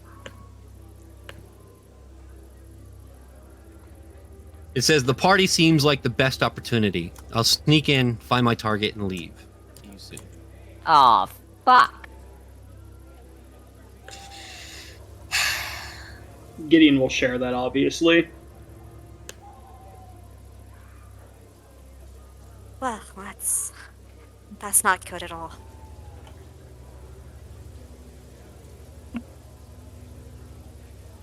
Fuck. Are Well, you I mean, investigating? Oh, go ahead. Go ahead. The picture with the red X. I mean, just looking at the map that's on Roll20. I mean, Gideon can tell that's the Blackmore estate with the red X through it, right? Yeah. Okay. Jonathan, did you draw that map? I did. Aw, it's so good. I love it. Great art. I would let you know that the pen I was using, the ink just exploded, and I was like, "Son of a bitch! Are you kidding me?" That's what those little marks are. Oh, that's what the black marks are. Yeah, just say it. We're just gonna say it's blood. It's flavor. I thought it was like. I thought it was something important. Yeah. This is where I've killed people. You will find their bodies buried here. Yeah. If we, I guess if we've lost sight of it, Vey would trot back to the rest of the party. I will say one key piece of information that I almost forgot. That the three of you see because you chased it. This creature has a very, very noticeable scar from the left side going down its face. Huh. So when we see a person with that scar, we tackle them on sight, right, guys? That's what that is. I can't get anything past you guys, can I? Man, Nick as a player also knows what this person looks like. Oh my god. Strap Oh, on. yeah. Have we Lucy, glass eye, peg leg. The three of Ursa, Gideon, and Basil. Are you doing anything else, investigating anything else while the rest of your party is walking back? Like, Yrsa doesn't want to be rude because this is obviously a dead body, but she is gonna look through his or her things, just to like see if we could get any identification. Okay. This person has no things. They're wearing what looks like almost cloth garments. They look like maybe they were a peasant on the street, homeless. They don't look very important at all. They don't have any distinct features as well. You can tell that from looking around, the body is cold, pale at this point, and there's just eviscerated. That's it. I should go alert some guards so that they can come. And do nothing. Sorry. I'm sorry. That was unnecessary. Well, not should- necessarily. They should know. And so should the captain. And if anything, this will let them know that the situation is growing and becoming more and more serious. We did say we would take over, so giving updates is important. Eventually, the three of you do return. Yeah. Okay. Vey would kind of trot up and just like look despondent because they didn't manage to catch it, and he's sad. It's like, you know, when you go out fishing and you don't get a fish. Yeah, that's what that feels like. Yeah. I mean, I've never gone Can fishing, confirm. so how would I Can know? confirm, actually. No, it actually sucks. Not catching a murderer is like not catching a fish. It's the same thing. I agree. A werewolf. I mean, if you were like, if it was Jaws and you were trying to catch a killer fish, then I feel anyway. Never mind. You got me there. Never mind. Yeah. Has anybody seen anything like that before? Have we? Nothing like this. No, not me. I'm Is assuming that- none of us have, John. You can make a history check, but seen? No. Or I guess, yeah. Heard of? Maybe? Yeah, I'm gonna make a Jeez. history check too. Because Gak used to read a lot of books. Oh shit! Oh, fuck. Maybe we have. I don't know. You said no so confidently, though. I did.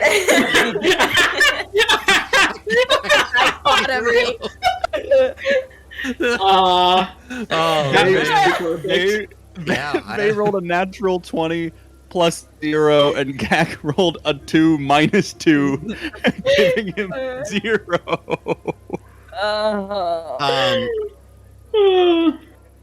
Okay, they. Basil takes back what she says. She did not say no. Oh my They god. even with the natural 20, like you've never seen one of these things before. You have read them within the library back home, or read about them in the library back home. People that are kind of cursed with what's called lycanthropy. This looked like what is considered a werewolf. Oh, fucking Christ. And sometimes the werewolves are completely unable to change back into their human form, and some people can control it. But you do know it is tied with different forms of physicality. Right. And they are intelligent, well, based on the intelligence of the person. Right. Okay.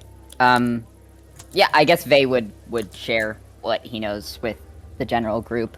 He'd also kind of peer over at the letter thing. It does Celestial or Infernal cover any of the other languages on there? No. Ah, damn it. All right. Gak and Rian. Yeah, can Gak read it? Nope. It's a language none of us picked. Rian, what languages do you know? All the ones that have been mentioned so far: Celestial, Common, Giant, Sylvan.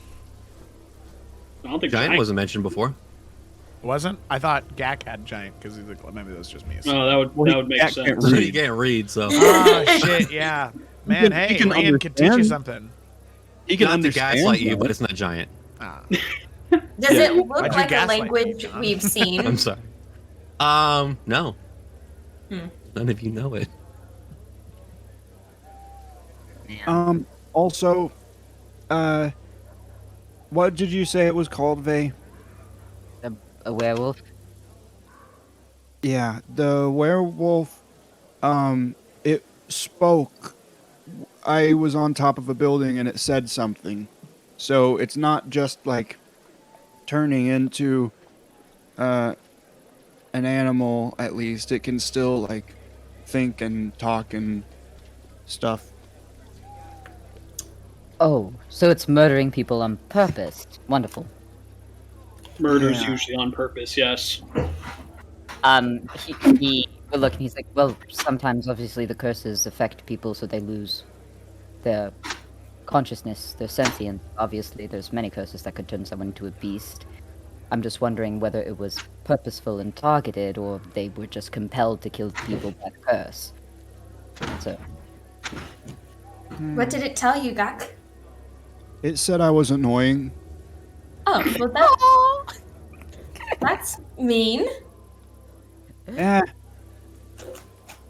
Gideon glances down to the body that had its head ripped off. Yeah, that was mean. Alright. Gideon's coming out with the sass today. He's just It calling it also like he had sees it. it also had a giant scar on its face.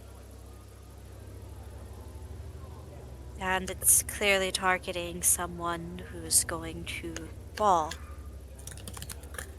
Is the kid that went missing, is any of its family going to the ball? Did we ask if The only thing that you all know of is that all of the Vinters were invited, and Recon is one of them. All of the what? People who make wine, Vinters. I had to learn that. They made this town. Nice. Very nice, John. Look at you. You know, there's some curse with knowledge. I thought you said vendors, like owners of stores, and I was like, well, that's not true. Clara didn't get invited. well, I guess we kind of know what we need to be on the lookout for when we go to the ball. not sure exactly what target, I guess, they were talking about. I know that it doesn't say it, but it could be anybody. But I think that when we are at the ball, we should keep an eye on the kids' family if they're there, because maybe it came in and got the kid because it thought that it was the target or something. And this dwarf as well, just popped into my head. As we were looking around, there was this a couple of individuals. They made several comments. Some of you might have heard about how they were happy that there were no more homeless people, beggars at least. I can only assume they fell to the same fate. But they also made a comment about a dwarf who recently came to town. Hadn't been here. Maybe if we find out how long they've been here, and maybe if they have a scar across their face, we might have our lycanthrope. Of course, this is all conjecture and nothing really to base off of other than hearsay. And Well, didn't you say that the one of the things written on the back of the note was in Dwarf? Yes, but I can also read and write Dwarven, so just because a dwarf showed up doesn't mean they're guilty. yeah. I could be a suspect if that's what we're using, but Rianne is right. A dwarf suddenly showing up lines up with what's been going on, so it's certainly worth looking into, even if it's not certainty of guilt. Maybe Wasn't there... Didn't we hear rumor, like people spreading rumors about a dwarf being in town? Yeah. So Rianne just said. That's what I just Right. said, yeah. Oh, never mind. I was like, this whole thing. Wait, It's okay. so there's a black shadowy creature that's Basil, going how around long town were you and dead killing for people? exactly? Like, A minute. So has Eldar been dealt with yet, or are we still doing did Elvar know Dwarvish? That bastard. That's the real question we need You to gotta ask. travel back to Hammerfall and ask him. I don't He know. All right, would turn into a Eldar, what do you know about werewolf. this? I know it was you. I've been here.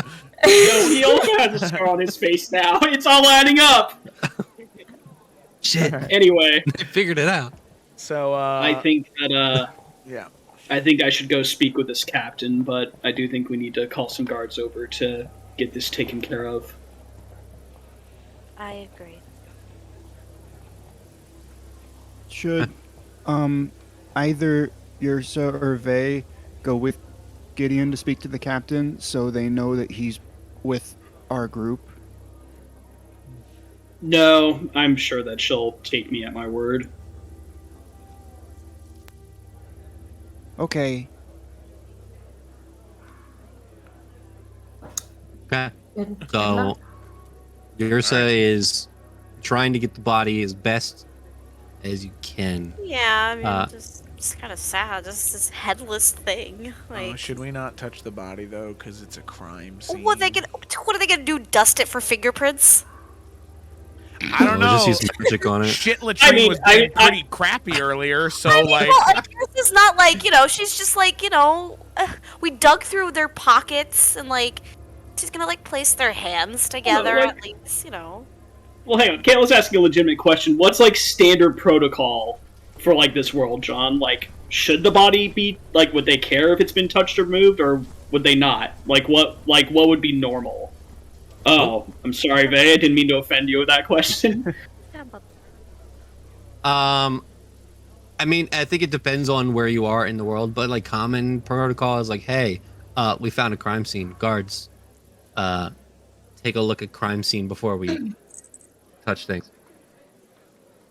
Okay, so leave as is. Maybe put like a sheet over her just in case anyone walks down this aisle and is like horrified until we get someone over here. yeah. Also, before Gideon leaves, Gak's gonna say, or Gak's just gonna go with him because we shouldn't. There's a werewolf. At least two people stick together. Yeah. Okay. So, the rest of you are kind of letting nearby guards know while Gideon and Gak go towards talking to the captain. Yeah, I can wait outside. And Yursa will go too, because she wants to see how this captain addresses Gideon. Well, I don't have to go now. Oh no, but though you can still Groups go. of three, yeah? groups of three, groups of three. Yeah, Steven. groups of Okay, three. groups of three, Safe. groups of three, groupsies. Yeah, safe, safe. Coopsies. But no, you can definitely go in. Yursa can stay outside. She'd be All right. She'll turn into a wolf herself, damn it. Square up, boy. Yursa is the culprit. It was me all along. Isn't that one of those things that attacked Alfred? Yes. And I would have gotten away with it too. If it wasn't for you. So I will say you let some of the nearby guards know as you've kind of like made it more presentable. They come over and relieve you from the body as you head over to the captain's quarters. You go outside and wait a couple more minutes like you did last time. And Yursa and Gideon? Gideon and Gak. Gideon and Gak. Outside. Yeah. Are let in. You wait a little bit longer than last time. It is nighttime. As you are led into the office, she looks at both of you and says, "Great, now it's this time of night, really." I'm sorry. We were with the people who came in earlier, but we wouldn't have come back so quickly. We have really important thing to tell you. There's been a murder. Great. Where? Gideon will describe where it was in the city center. And the person who did it, you didn't see who they were? No, or we what did. it was? Or oh, you did. What was it? Gideon, do you want to say it? Yeah. According to what we believe, it's a werewolf.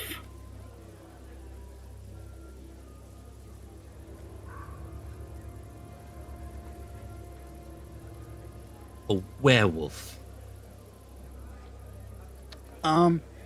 Yes. It looked like this, and Gak's gonna cast Minor Illusion and try to make it look like what he saw. Oh. Well. Did you at least capture it, kill it, find out where it's going? It started jumping over buildings, and then it got down on all fours and started running super fast, and we chased after it for a little bit, but it was running really fast, and it spoke to me. So it's not just like a creature. It can speak and think and stuff. We weren't able to capture it, but we do know its next target. Is it okay for everyone if Gideon took the picture that was left behind? Is that fine? Oh yeah, absolutely. Yeah, So, good to go. wanted to make sure before I just made that canon. So yeah, he'll reach into his jacket and he'll pull out the map and kind of pass it over. Do you speak Dwarven by chance? I do not. Then you're gonna have to take me at my word, but if you want to get one of your own people, that's fine. But this is what this says on the back, and he'll relay the message. I don't have it right in front of me. But, Yeah, she takes it. Or no, she looks at the map as you read out loud what it said on the back. Party seems like Yeah. the best opportunity. I'll sneak in, find my target, and leave. See you soon. yeah, thank you. Okay.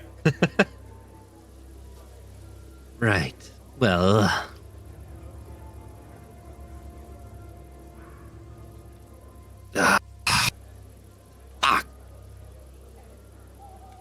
All right. You said this was near the town center. Yeah. Our allies were finding others to Dispose not of the quarantine, but create a perimeter around the crime scene. I can't think of the word. The body is being attended to. Yes. It was brutal. I would assume something like this would it would be in that fashion. The head was completely gone. Right. You didn't happen to find it anywhere, did you? No. No. Well, this is horrible news to get this late at night. But I will send guards to create a perimeter around the area. That's it. Damn it. Okay.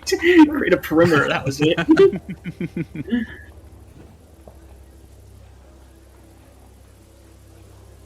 Are there any other clues? Anything else you found?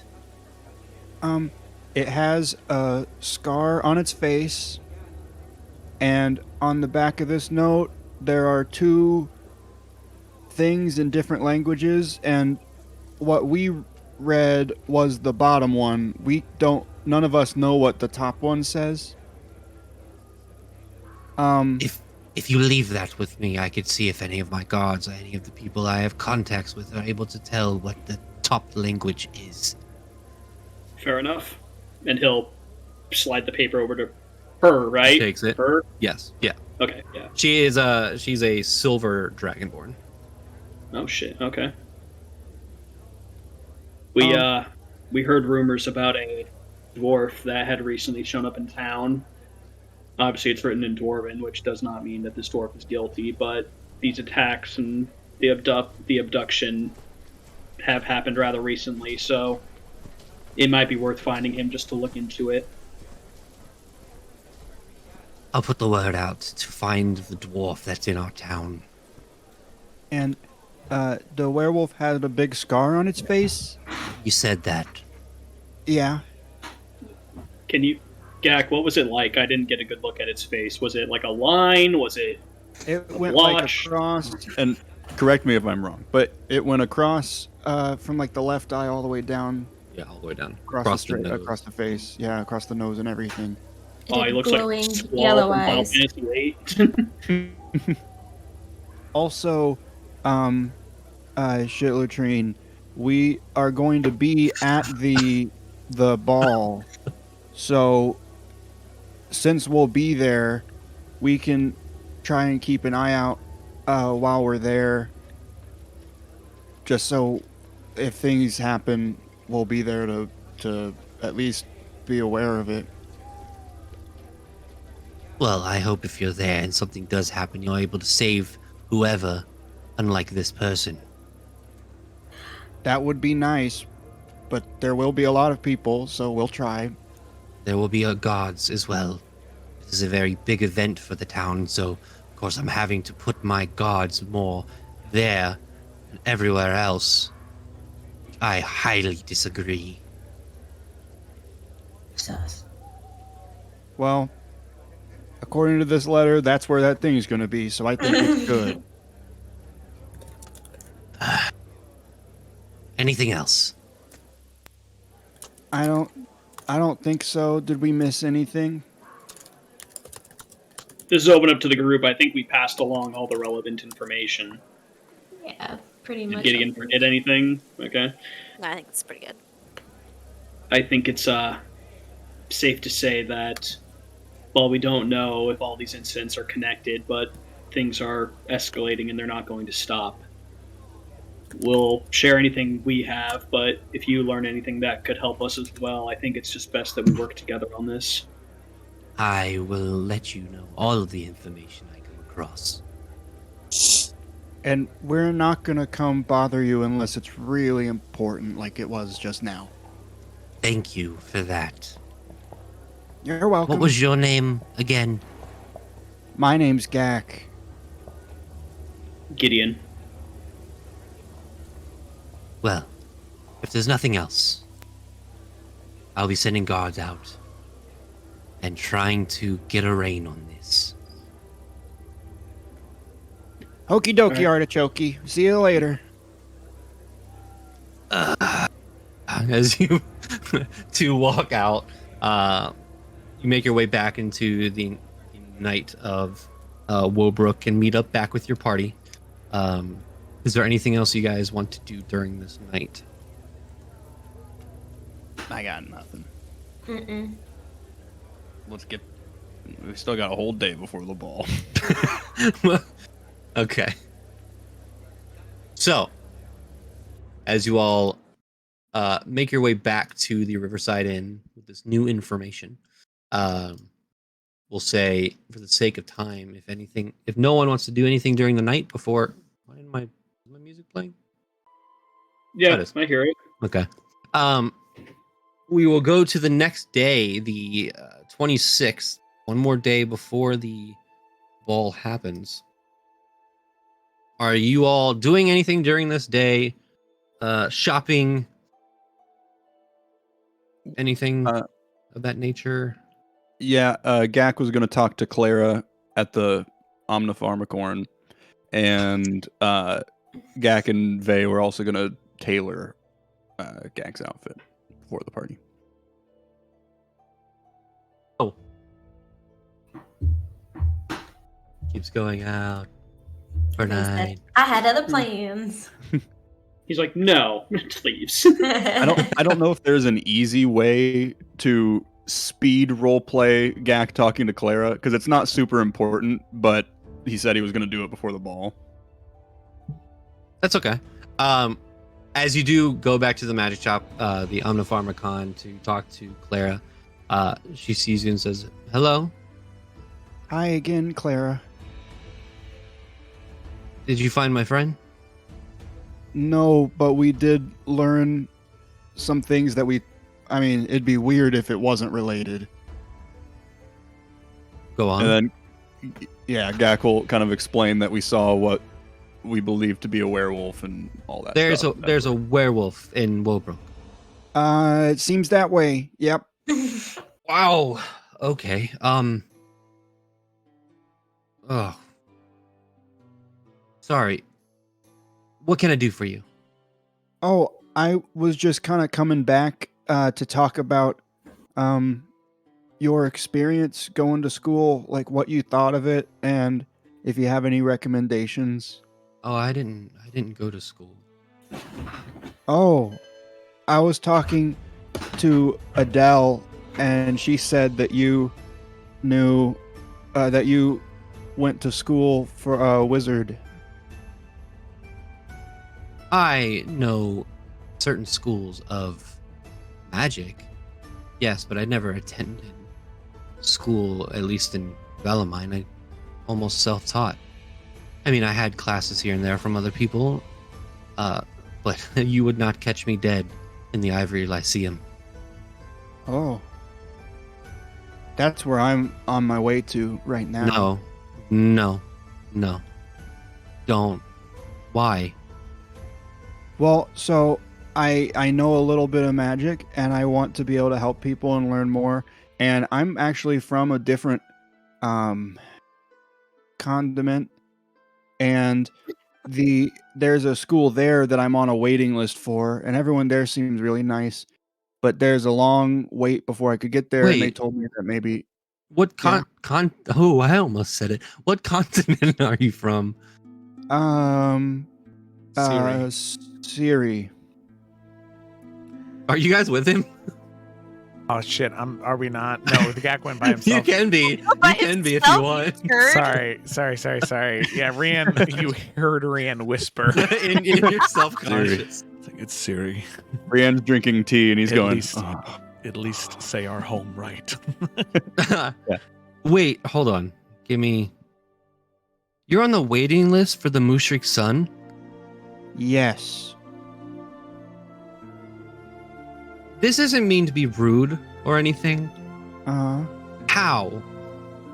So I live like a day or two walk away from there. So I walked in and they had these doors that just opened, which was really crazy. No one was there. Oh, you're gonna tell me the story of how you. Yeah. Oh, I can speed it up. I talked to. Oh, I remember her name. Wait a second.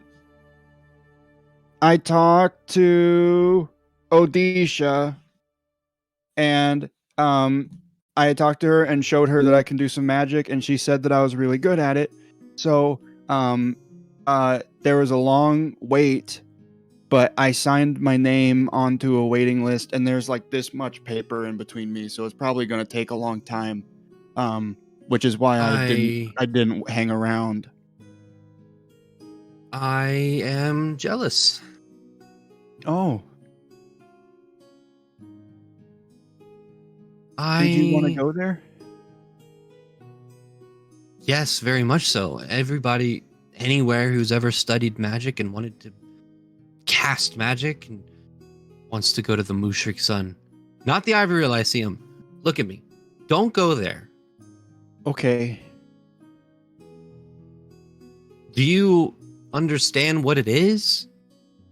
It's a magic school that you have to join the military. Yeah, that's what it was. Unless, do you want to join the Valamine military? I'm not sure. I just want to go to school, so. Let me ask you this question. Do you know what the military is? Again, not trying to be rude. I do not. Gotcha. So my home in Siri, up until just a little bit ago when I left, I had really only been outside of my home a couple times, and I only really knew my family. So. You know how to cast magic? Yeah. Yep.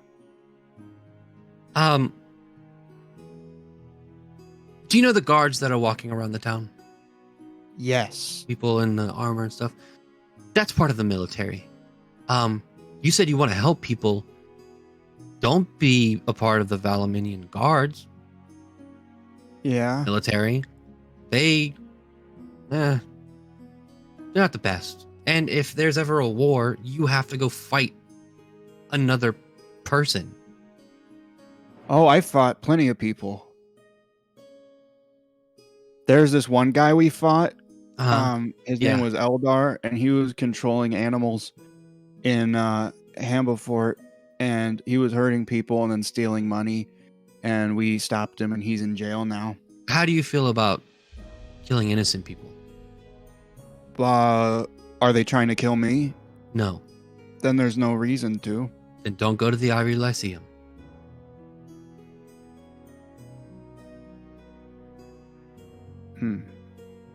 There are plenty of places around the world that will teach magic. Plenty of people as well. The Ivory Lyceum is told to the general public as the pinnacle of magical school, and you'll learn more than you'll ever know in your entire life. And don't get me wrong, I know some people that have gotten out of there or gone there. They are great mages. They just don't have the best morals. And, well, I'm not going to go there. And if it seems like you want to learn magic. Yes. Just in general, right? Yeah. There are people who know magic that can teach you. You don't have to go to school. You're an adventurer, aren't you? I guess so. I'm not sure how to respond to that. What does an adventurer do? Travel around. Well, I mean, it's depending on what your group is and what you guys want to do. I am in a group. That's good. Do you have a name? Yes. Awesome. Do you go from town to town helping people? We've been through 3 towns. We didn't help anybody in the second one, but we're trying to help people in this one. Okay. You can see that as the conversation goes on, she's starting to like dumb down her words and like the way she speaks. Okay. I'm sure over the course of you traveling with this group of people, you will meet people that know how to cast magic, that are not trying to kill you. I guess me being one of them. You're the first. Well, that is very with flattering. Magic that's not trying to kill us, yeah. That is concerning. if you want to continue to do this adventuring thing and this walking around with these people that you know, unless you want to stop all of that and, you know, sit in a classroom for hours and only live on a campus, then school's your thing. If you don't want to be around these people you're walking around with currently and don't want to travel with them, then yeah, sure, go to school. If not, and you want to keep doing what you're doing, talk to other magic people, other mages. That's how I learned how to cast magic. Will I be able to learn enough to help people? Have you helped people already? Yes or no? Honestly, I'm not sure. Okay, that wasn't an option. But I understand. Have you saved anybody's life? Yeah, there was this one guy. We killed all of his bandit friends, but we left him alive. Yeah, okay. Have you assisted anybody with a problem? Yes or no? Yes. Cool. Now I forget. What was my original question? If I helped people, which I guess I have. Yes, you have. So, again, I don't remember what I was asking now. Are you an adventurer? That was the first question. And then we got here. So basically, what you're saying in a roundabout sort of way that speeds things up a lot is that I don't have to go to the Ivory Viceleum if I want to learn magic and save people, because I'm already kind of doing that. Right. Okay. I've never had anyone teach me magic before, but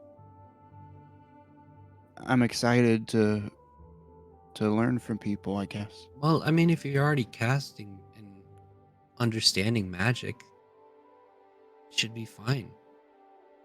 You just find more magical scrolls or talk to people who know magic and they can show you how to cast certain spells, and then you just mimic it. Okay. I mean, judging by the book, you're a wizard, right? I think so, yeah. Easy. All you have to do is get new pieces of paper, put them in your book, read it, and cast the spell. Okay, I have a bunch of empty pages in the book already, and so whenever a spell shows up, I can just flip to that page. Excuse me, what? So I already have empty pages in the book. So No, I heard that part. You said spell shows up? Yeah, so whenever a spell shows up, there's room for it. She looks down at her book.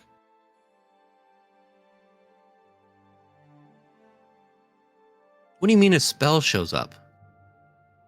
So when you like wake up and there's more spells in the book,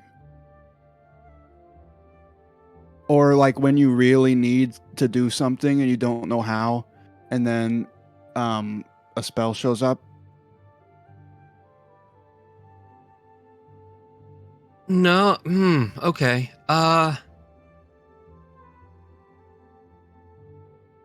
That's not how my spell book works. That is interesting. How about this? You have some sort of fancy ball to go to, right? Yeah. Okay. You should see me after that. And maybe we can talk. Maybe you can show me how to make spells just randomly appear in my spell book that I've had to meticulously bind into the book every time. I just do a little drawing and I'm good to go. Yeah, I could do that. It's not as pretty. I don't know. I think it's pretty if you use colors and if you like what you're drawing, it's pretty.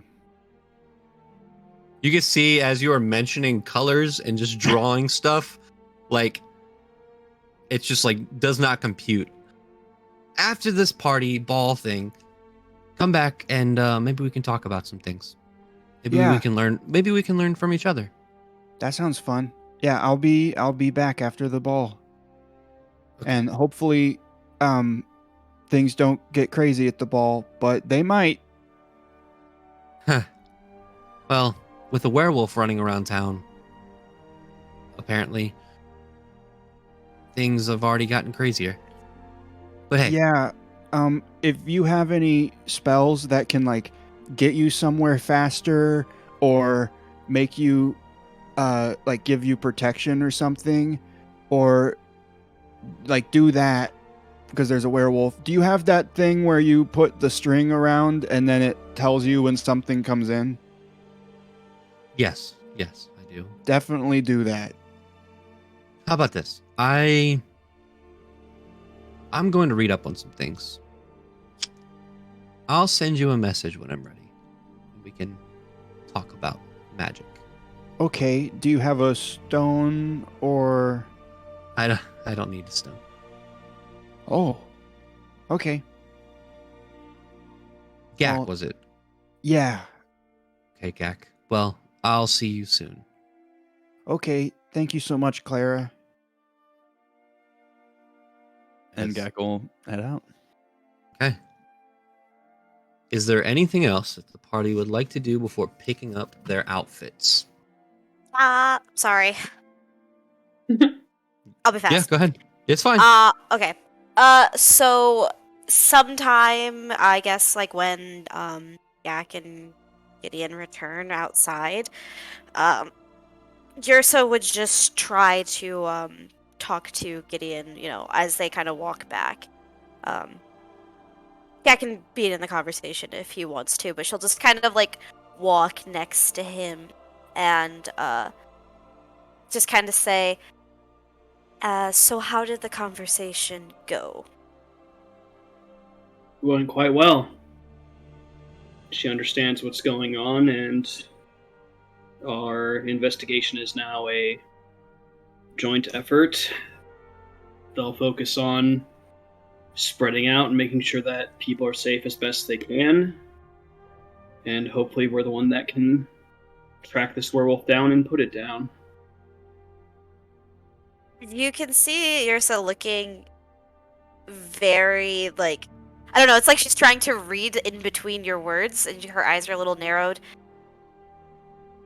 And they seemed to listen and care about what you had to say. Yes? Yeah, they were a little annoyed that it was so late, but other than that, they seem... I mean, they were also annoyed that they had to put guards at the manor, and they were annoyed that they had to deal with it at all. But other than that, they seem like they're gonna worry about it.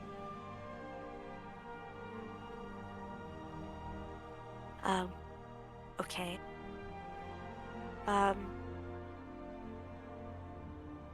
Gideon, can I ask you a question?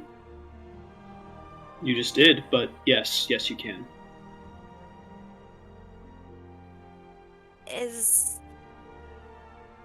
You seem every time that this is brought up a little uncomfortable. Is this normal behavior for captains of guards? It can be. I think the problem is you're looking at a very, very narrow window and you're making some judgments about someone who's not in a very good situation. How many people do you think live here? A lot. A large number. I'll take that. Many.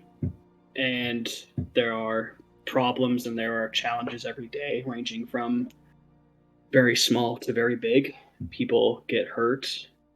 Sometimes people die.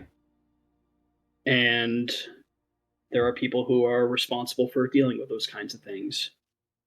And sometimes you do your best sometimes it's not enough, and you get blamed for things.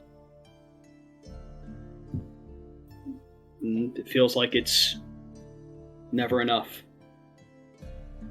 Sleepless nights, just focusing on what's in front of you and realizing that you can't keep doing it forever because more and more problems keep building up. Having to pick and choose what you deal with, it's hard. It's hard. Right.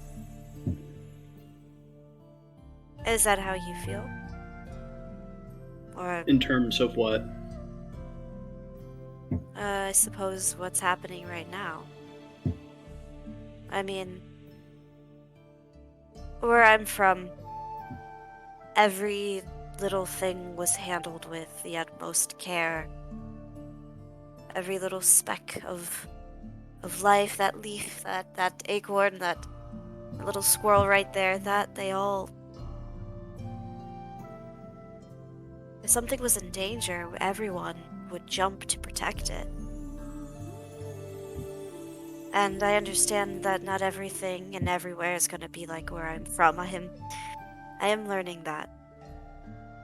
I wasn't kidding when I said that sometimes my kindness is my weakness.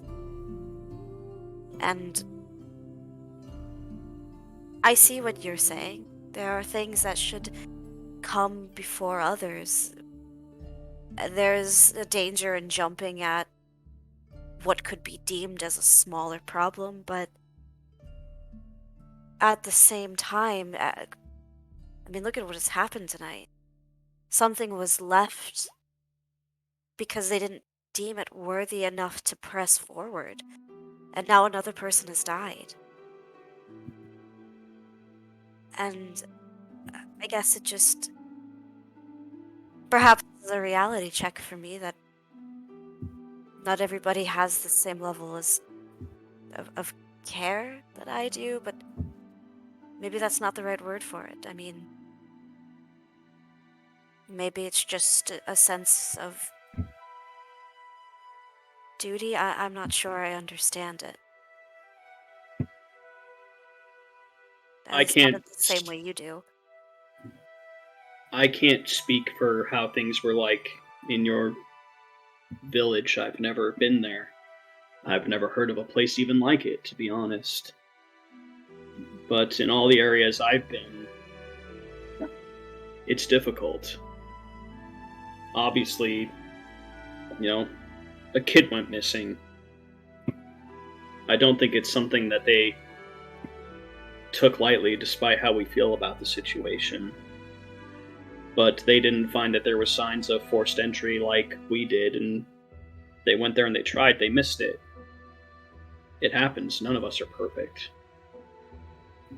There's no way they could have predicted that a kid going missing is also connected to a woman getting her head torn off. We didn't even think it was going to escalate to this point. How could we? And I can't speak for your village, but this place also has travelers, people coming and going, just strangers constantly appearing.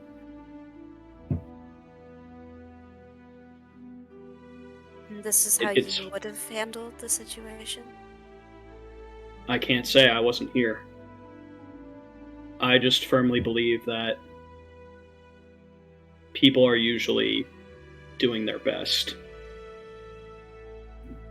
I'd like to think that too. I really, really would. I think everybody has good to them. I don't think anyone is just born to not care about other people. I think that there is this genuine good in everyone. So when I see stuff like this, it is just hard for me to understand how things like that can be put aside. But I do understand what you're saying. And I apologize if I made you uncomfortable at all in how we've been handling this. It's just, it is a reality check and adjustment for me. I also have a hard time with guards, soldiers of the like. I haven't had too many good experiences with them myself.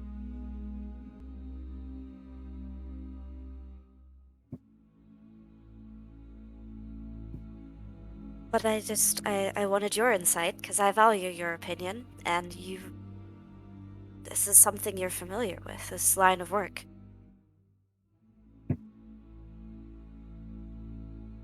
There were times where we'd have people crossing the border and, people were attacked, people went missing, and we did what we could, but every day, every week, more problems kept piling up, more challenges that also needed attention. And there comes a point where you just have to make a decision of how long do you focus on one thing to where you put others in even greater danger. We are passing through here, and we have latched on to this singular problem and chosen to try to make it better, and I don't think that's a bad thing, but can guarantee you that there are many, many, many other challenges that these guards in this organization are also dealing with. And if they handed all of those to us, we wouldn't be able to handle them either. And that doesn't make it wrong or right, but that's just what it is. I wish it wasn't like that. I wish bad people didn't do bad things. But I think you and I understand that there are people who just do those kinds of things. The world's not ideal. We can only do what we can to help make it a little bit better. And I'm gonna focus on stopping the bad people. That's all I can do.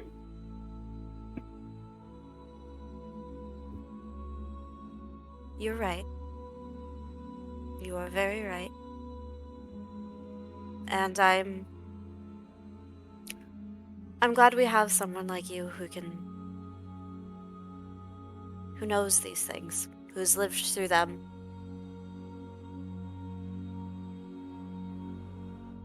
Because I certainly haven't. And I think, though I think sometimes you need a little more color in your life, I think you definitely keep all of us grounded. Gideon scratches at the blue under his mask. That's not what I mean. I know. Thank you. Thank you for listening. It was just hard to hear you talk about her that way. Because I used to do the same work. And I know there were people that walked away hating me because they felt like I didn't do enough when I did everything I could. I understand. I may not have hated her, but I may not have liked her very much. But listening to you put it into perspective, I do understand more.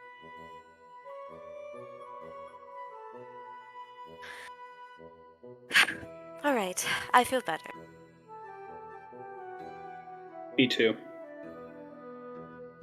Gak, do you feel better? I haven't really felt bad. That is good. That's good. Let's go take a nap. Okay. A nap. It's like 10 at night. Let's go to bed. There you go.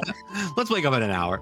No. So fast forwarding back to the next day, as this next day comes to a close, the 26th of Flame Rule, with the next night, the 27th, being the ball.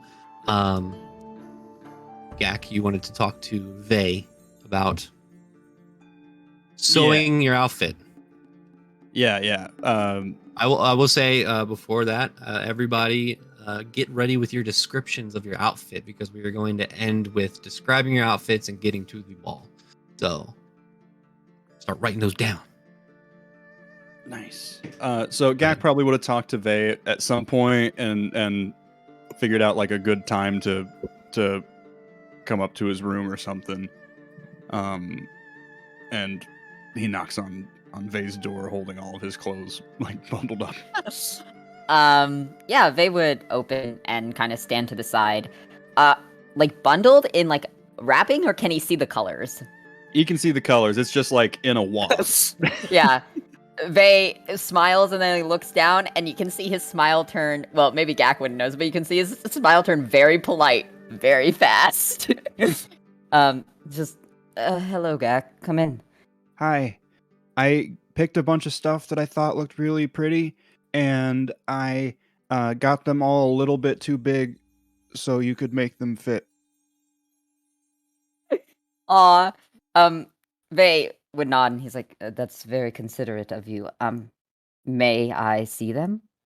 Yeah. And Gak pulls out the fluffy white shirt, the gold sparkly jacket, and the blue skirt. Just kind of lays them down wherever so you can see them all. Vey would look at it and just... Right, I see you're a fan of primary colors. Yeah, it's like the colors of my robe. It is. You're right. So, I guess you would put them on, and then I can pin where we need to take them in, and then you would just take them off, and I would sew it where, you need it to be less loose, I guess. Oh, okay, cool. And Gak will start putting them on, and they really do not fit. Oh no! They are so baggy, and it looks so. Oh no! It is so convoluted. Vey is looking. He's like, no, okay. Jonathan, the fabric I got for my stuff was blue, right? Yes. Mm-hmm. Okay. Okay, put a pin in that. We're putting a pin in that. Okay. Yeah, so he would kind of safety pin where he needs to make sure, kind of at the back of the waist, and then at the shoulders.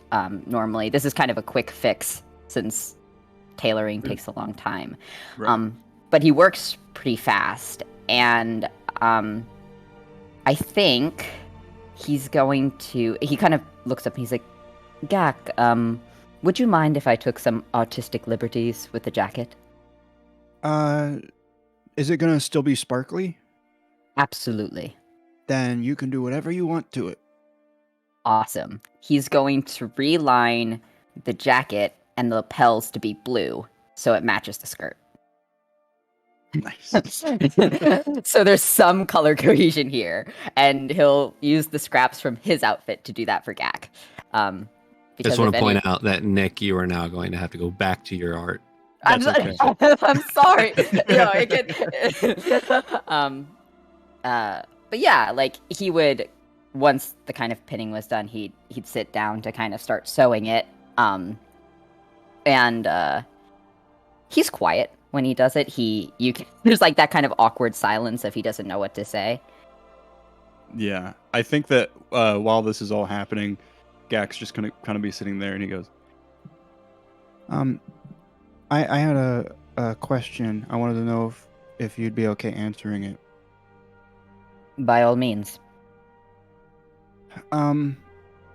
So I've been pretty much since it happened, I've been thinking about what happened with Eldar.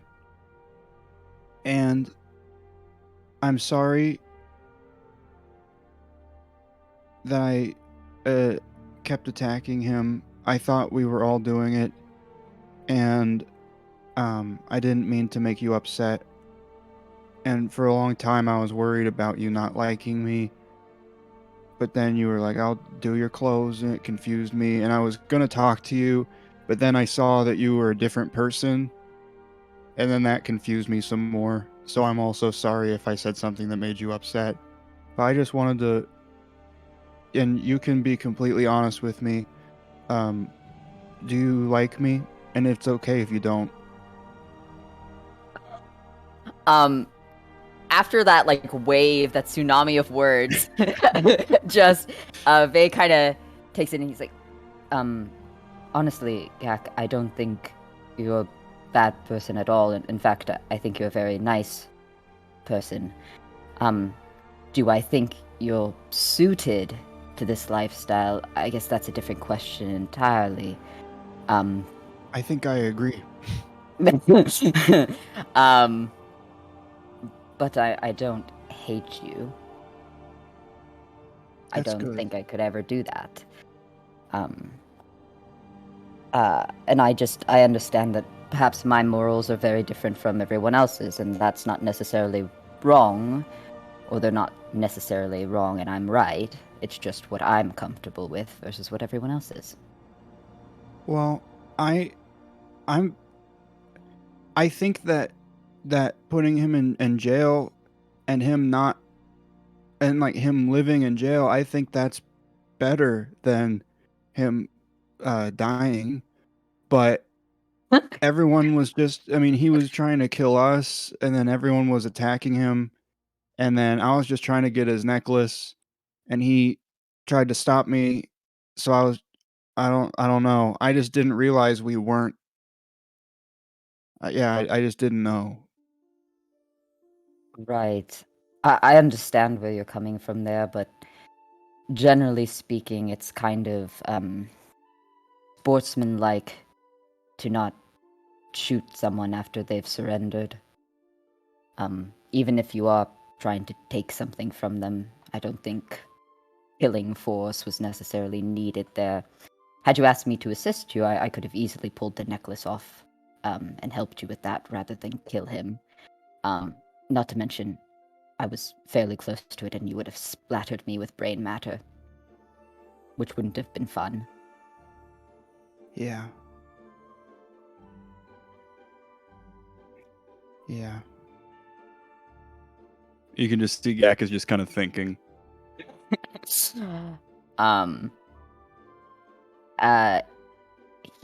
They would kind of and just circle back, and he's like, again, I'm not saying my morals are everyone else's, but as we are adventurers and we are contracted to do things, I think trying to not kill people as much as we can is good.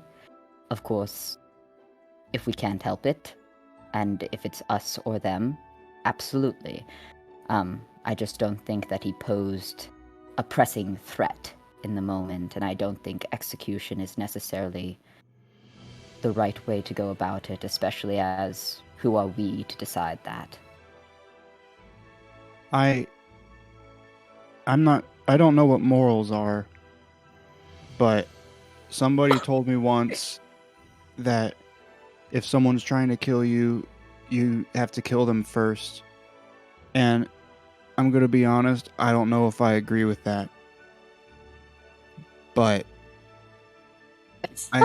there's a lot that I'm learning, and I think it would help me in the future if something changes, if we just say it. Right. Because he was lying to us the whole time. So him saying, okay, I'm not going to fight you anymore, I didn't believe it, I guess. You can see Vey pause for a second as he tries to figure out how to word this. He's just like, I can see where you would get that assumption. But of course, I think when someone drops their weapon, normally it's a little bit more of a gray area. Also, I was quite literally on top of him. So I think I could have held him down should he have really tried to do anything. Yeah, when you were on top of him, Rian was still bumping him in the head with his knife. Yes. Yeah. Um, I I don't think Rian wanted to kill him necessarily. I think he wanted to knock him out. Because he was using the blunt end of his knife, not the sharp end. See, I also don't know what that is. Right. And you can see in Vay's head as he like tries to filter that out, you can see like the look there is like, I'm so glad I don't have children because obviously I would be really bad at explaining what's right and wrong to them. He's like, I understand and I'm sorry for my tone in the moment. I just would I think going forward showing mercy is probably the better course of action, even if someone has wronged us. That makes sense. Yeah. You don't have to apologize, because I wasn't really worried about me being upset or anything. I just wanted to make sure that you were not upset with me. No, I think the others explained it to you well, and I think them being a guiding force in your life is probably good. I don't know if I should be that necessarily, because obviously I don't have the coolest head. Maybe not Rian either, but Yosa I think is a good stable way to model your life after. I would say if you have to, in a situation, if you don't know what to do, maybe look at Yosa and then kind of just generate your feelings off of that. Okay. Well, thank you. And whenever you can tell me anything you want. I'm really good at keeping secrets, because I know that you're not supposed to tell anybody anything unless it's important. So I understand why you didn't tell us about you being a different person. And I just want you to know that you can always tell me things. I truly do appreciate that. I will say, I'm not a different person, Gak. I just changed colors. But your voice also changed. Yes, okay, I was putting on an accent, that is true. And I've for the first time in my life, I've seen a lot of people, and you're a different person. I understand that you're the same person, but you're a different person. You were already someone that looked like nothing I'd ever seen before, because that's most people, and now you're that again in a different way. So I consider you a different person, but also the same person. Oh, well, if that's the way that's easiest to look at, I'm glad you find that enlightening. But yes, I'm not upset. Okay, good. Also, do you still want us to call you Vay, or do you have another blue name? No, Vay is fine. It's just a shortened version of my name. Oh. What's the longened version? He would look. It's Lisve, is the full version. Lisve. Is that one of those things that you want me to keep a secret? If you could, that's me trusting you. Yeah, no, I won't tell anybody. I also probably won't call you that, so I don't accidentally do it. So I'm just gonna keep calling you Vay, but it's in here now. Right, I do appreciate that, and you can see that Vay has given a very like. If it happens, he's like, it's okay, this is not the end of the world. He's like, we'll start small, and then we'll get to the like political stuff that could end things. forever. But yes, yeah, he would recover the lapels and make sure that Gak gets the best outfit he possibly can for this. Say, over the course of time, as Gak did come in with a hodgepodge of things, eventually when it is complete, yeah, it looks like an actual put together outfit. It matches. The blues are not the same shade, but close enough. Yeah, it's definitely presentable for a ball, other than the previous outfit. You might Great. gain less attention now. But that's also to say you all are walking around with a white and blue sparkly tiefling. So Okay. Stop putting a target on me. There's like silver dragonborn and stuff. Leave me alone. But with that, after the next day, Rian, as you are kind of down, we'll say you were down in the tavern, Garrett, God, is that his name? Holy shit, did I forget already? No, Garrett, yeah. Garrett does find you. Says, Rian, I'm sorry, I guess it doesn't matter. You all have a carriage or some sort of cart to go to the ball? Or do you just plan on walking there? Oh, no, we do actually have a horse and cart that we can use. It's not a carriage, but it's a land vehicle of transportation. Presentable? Presentable? Well... Can I see? You know what? Now I don't know if I want you to see. Is that Garrett? Is that something you can procure? If you would like, you could ride with us. If not, if you have your own, I could help possibly spruce it up a bit. Oh, you know what? That might be nice. Yeah, if I give you an amount of gold, do you think that's something you could do? Of course, I have plenty of connections. All right, sure.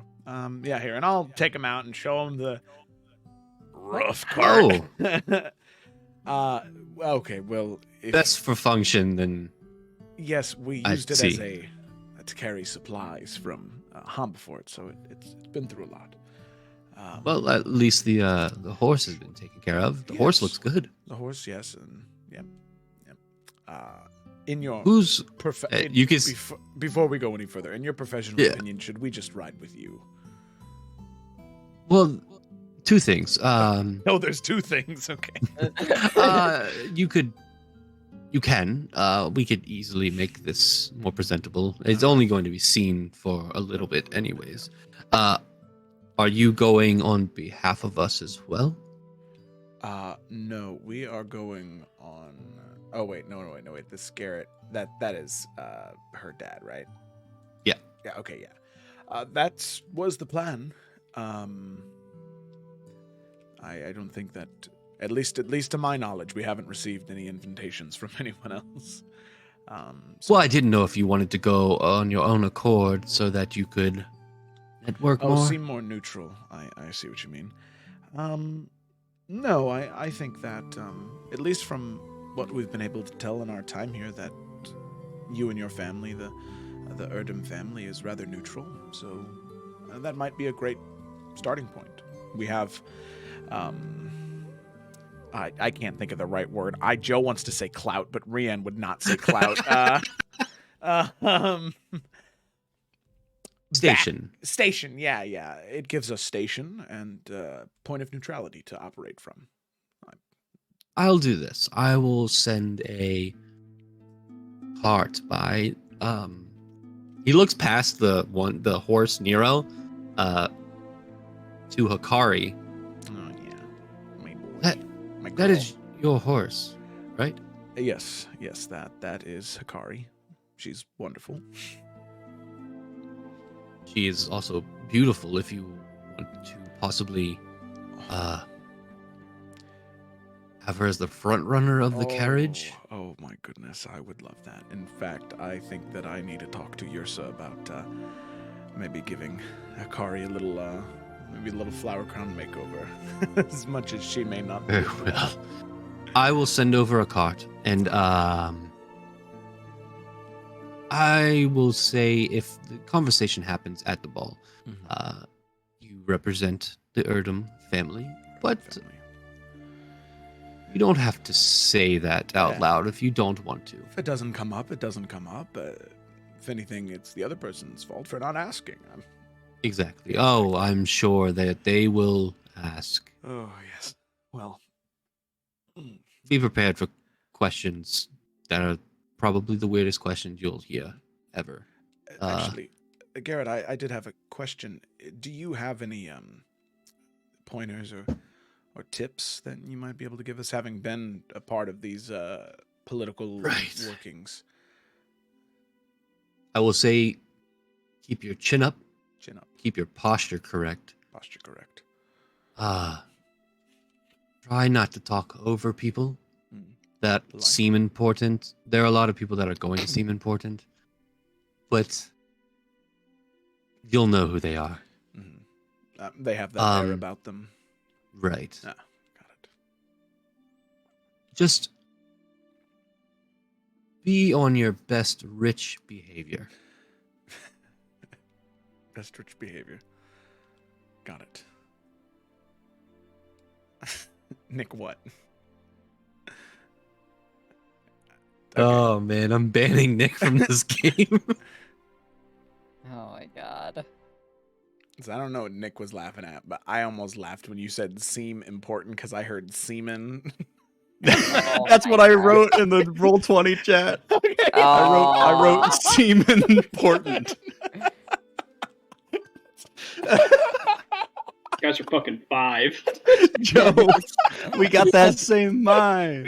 And I saw you laughing, and I was like, no, I just got over it. I know. I'll send a cart. Send a cart.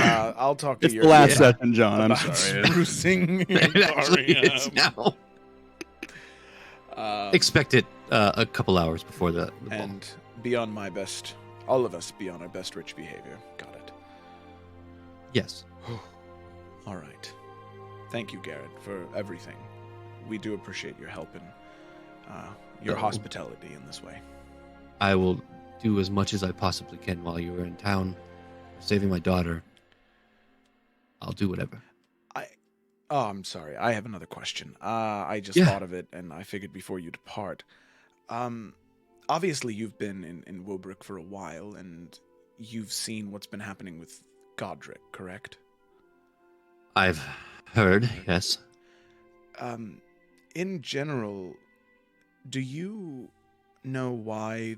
Did the guards just hit a dead end, and that's why they gave up the search, or? I honestly don't know much about that. That's fine. The guards get into these states of productivity, so to say. They're on their downward slope currently. They lose interest very fast and don't do a good enough job that a lot of us know that they should. I know the captain has been annoyed at the personnel that she's been given. Oh. Which I'm not sure if you've met her. She's not the best to talk to. That's what Yursa said, yeah. It seems that I'm not sure if you've heard of the tensions that have been growing on the border between Isvaria and Isvaria and Valamine, but it seems that they are giving just about anybody who will take it the armor of the Red Guard. That's interesting. And I'm assuming that the captain then is someone who is, well, been a part of this for quite some time And Correct. I believe she's been here 20 plus years. My. Well, that makes sense then. I can understand why she would be frustrated at this point. Yes. Well, at least with the ball, we won't have to worry about any of this. So, one night of tranquility. Yes. It's always the hope, right? Well, thank you, Garrett, for everything. I appreciate the information as well, and I suppose we'll see you later this evening. Yes. As he shakes your hand and leaves. With that, the next day comes, the 27th of Flame Roll. There is a brand new cart that is delivered to the tavern you all are in. It is very well fashioned. It has a top. It is carriage. Ooh. A carriage. It is with these kind of greens and blues that kind of line the cart. It is big enough for all of you to fit in. You gather all of your outfits, get dressed, and make your way in the cart towards the Blackmore estate. As you go up the hill, you see the estate in all of its glory behind these large hedges that kind of hide it, which is almost impossible because of how large this building is. You can see in front of you carriages stopping in front of this side building that looks like it has this almost glass domed roof. And it is a little bit more intricate than the building itself, which is almost nearly impossible. Behind the building, you can see the lines and lines of vines making the product that they hold. Before you see a house that kind of looks like this. Ooh, McMansion. McMahon. Like Vince McMahon. Oh, like McMansions, you know, like the. That's where Ronald McDonald lives. Yeah, it's McDonald's, Oh, obviously. Is that not like a common thing that people? Okay, never mind. The only McMahon I know is the owner of WWE. It's like the Anyway, it's like the. Never mind. No. Go on, you can explain it. No, I'm not going to. I'm curious now, though. I feel stupid. No, that I'm not. Okay, I'm not crazy. It's in McMansion, a large modern house that is considered ostentatious and lacking in architectural integrity. I wasn't. I knew it. I wasn't wrong. You're very smart, Knight. I have smooth Don't brain. cry. I don't know what. Oh yeah, because they I have learned like something. fake balconies that aren't actually balconies, and like Yeah. I can't with it. But as multiple people arrive in front of you, they get out and they enter into these double doors, and disappear inside. You eventually make your way to the front door. These kind of golden white double doors that are open into this very expansive, large room.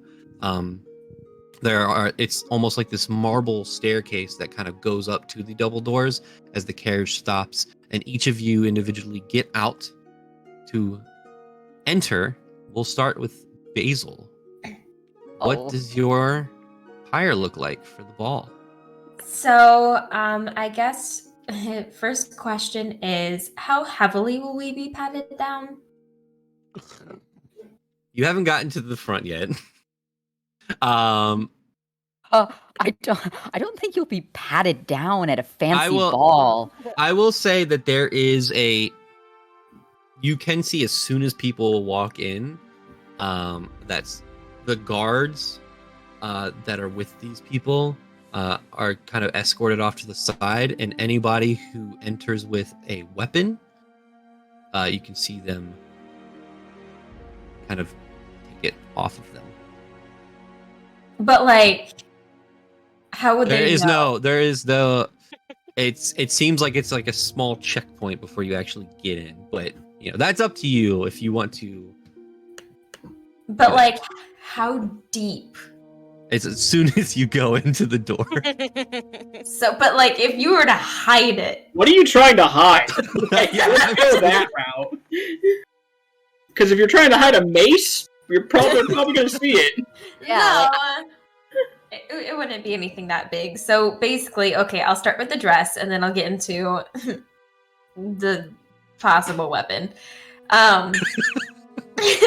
So, Basil is wearing a kind of one-shouldered, very pink, very fluffy dress. There are a lot of ripples in it. It's kind of a satiny texture, but the fabric kind of bunches up a little bit to give the bodice some character. It's a little bit sparkly, kind of drapes down right on the floor, so it's not that annoying length to where you're tripping over it. And she has intricately braided her long hair that goes down her back. And so, would it be obvious if I hid little razor blades in my braid in case we get in a fight and someone Prison shit over here. She's like, can I hide some razor Do blades? you wait? You're a He's shaking the spellcaster. courtyard. Do you have magic? You're a spellcaster. Don't you have guiding bolt? But like, if someone You're pulls just my gonna whip her hair hair, back and forth and cut I love somebody. you so much. This is so Wouldn't that funny. just cut your hair too? Razor blade? damn, that's true. Like, you'd go to braid it and you'd lop part of your hair At least- off. At least But that I is wouldn't. the I wouldn't reach. moment. It's like a flavor thing, guys. If someone were to pull my hair, their hand would get sliced open. I like how the first problem with this plan that you've acknowledged is it might cut your hair. That's when you're like, oh damn, maybe you're right. None of the other shit we mentioned. Well, I mean, if they're pulling my hair, then that's on them. They should. I don't know what pull my kind of hair. game you My think I hair run, is- but sure, yeah, you can have razor blades in your hair. I don't want it to cut my hair. Never mind. Okay. all that. I did. Whoever mentioned it, thanks for bringing it up, because I didn't want John to just be like, "Okay, Basil, you now have a bob." Hey. Wow. Oh man. Price you Starting- pay for role playing. Is there anything else you want to hide among your person? Cleric of the Raven Queen? I have a crow. A crow in my... There's a crow up Oh my my God. skirt. Okay. I mean, I'm Okay. coming in with a frog, so. Okay. Any other details? Good God. Okay, nope. I'm good. All right. Man, news got to follow that. Gideon. What? Why me? Gideon's like, so I want to stick razor blades in my hair. Hey, you stole my ID. That's fucked up. Alright, so Gideon, because he spent the full, 10 gold, so he looks suave as fuck. Yeah. He has, a tailored, 3-piece suit, where he has, a silk shirt underneath that's, a buttoned-up, and it's kind of, a bluish, kind of silvery color. He's got a black vest that buttons up over it that has a little bit of, silver trim on it. He's got these tailored, really nice dress pants, and he's got these new kind of, riding boots that his pant legs actually kind of, tuck into. And he's also got these, again, longer gloves, because Gideon covers up for the most part, that go over the shirt a little bit. And then he's got a coat on that has a nice kind of collar that pops up, and again, just kind of keeps with the blue and the silver motif. He's got a little tie under there that's just black. He's got another kind of masquerade style mask that basically kind of covers up the other half of his face that he's wearing, and he's got a black bowler hat that has a like kind of just like a blue kind of like piece of cloth that kind of circles around it just to add some color. And yeah, he looks a lot like Silco from Arcane, but more of like a blue and silver motif. And not a piece of trash. What do you mean? He's the best What? character on that show. Not a good person, but the best character. Hell yeah. I agree. Gideon looking sick. Oh yeah, he looks sick. Let's go with I know we kind of described it well, I guess Gak. Yeah. Describe your outfit, and then I guess they further describe what you exactly did to his coat. I changed the color of the lapel on my art. Oh. Did you really? Yeah, I did. So Nice. So Gak's wearing a nice fluffy white shirt, a gold sparkly jacket that now has brand new blue lapel and trim to match the blue skirt with his brand new leather boots as well. And he is looking magical. Actually, as the light from the inside hits your jacket, it kind of starts shining off like a Ooh. disco ball almost. Yeah. Wow. Yep. Any other details that Vey added to that, or? No, the updated art is magical. I love it. I have nothing to add. It was perfect. I like that it has tails too. I think that's my favorite part. Is it's the Oh yeah, it's tails. definitely like a conductor's jacket of an orchestra. Okay. Also, Razor blades? Chip has razor blades in his hair. They did little baby razor blades. Oh, my God. Okay. I end my turn. Rian. Yeah. So Rian is oh god, my mic's doing a weird thing. Okay, there we go. Rian is wearing what would be most closely related to like a traditional Korean hanbok, which is this larger flowing piece of fabric in these whites and greens, with this sash of green around his waist to kind of cinch it off. It is a heavier material, but still a little flowy, a little bit looser on him with these like large, I guess like bell sleeves, I think is what they're called. I think. And so, but like I said, he has the accents of white and green on there. That's kind of the big thing, along with some small pattern work of leaves that kind of wrap around the shoulder and around the bottom half of the everything. I would also say that one of the reasons why he spent 5 gold, is because he's going to try and enter with his saber in its hilt, and he made the whole thing to Yrsa about how, he was going to be her like entourage or like guide, I guess is what he said. And he was gonna, when he got there, he was gonna try and pitch that he was her guard, and that the sword is it's a family heirloom, and it's more it's, at least as far as he understands it, it's very traditional and ceremonial, which is not a lie.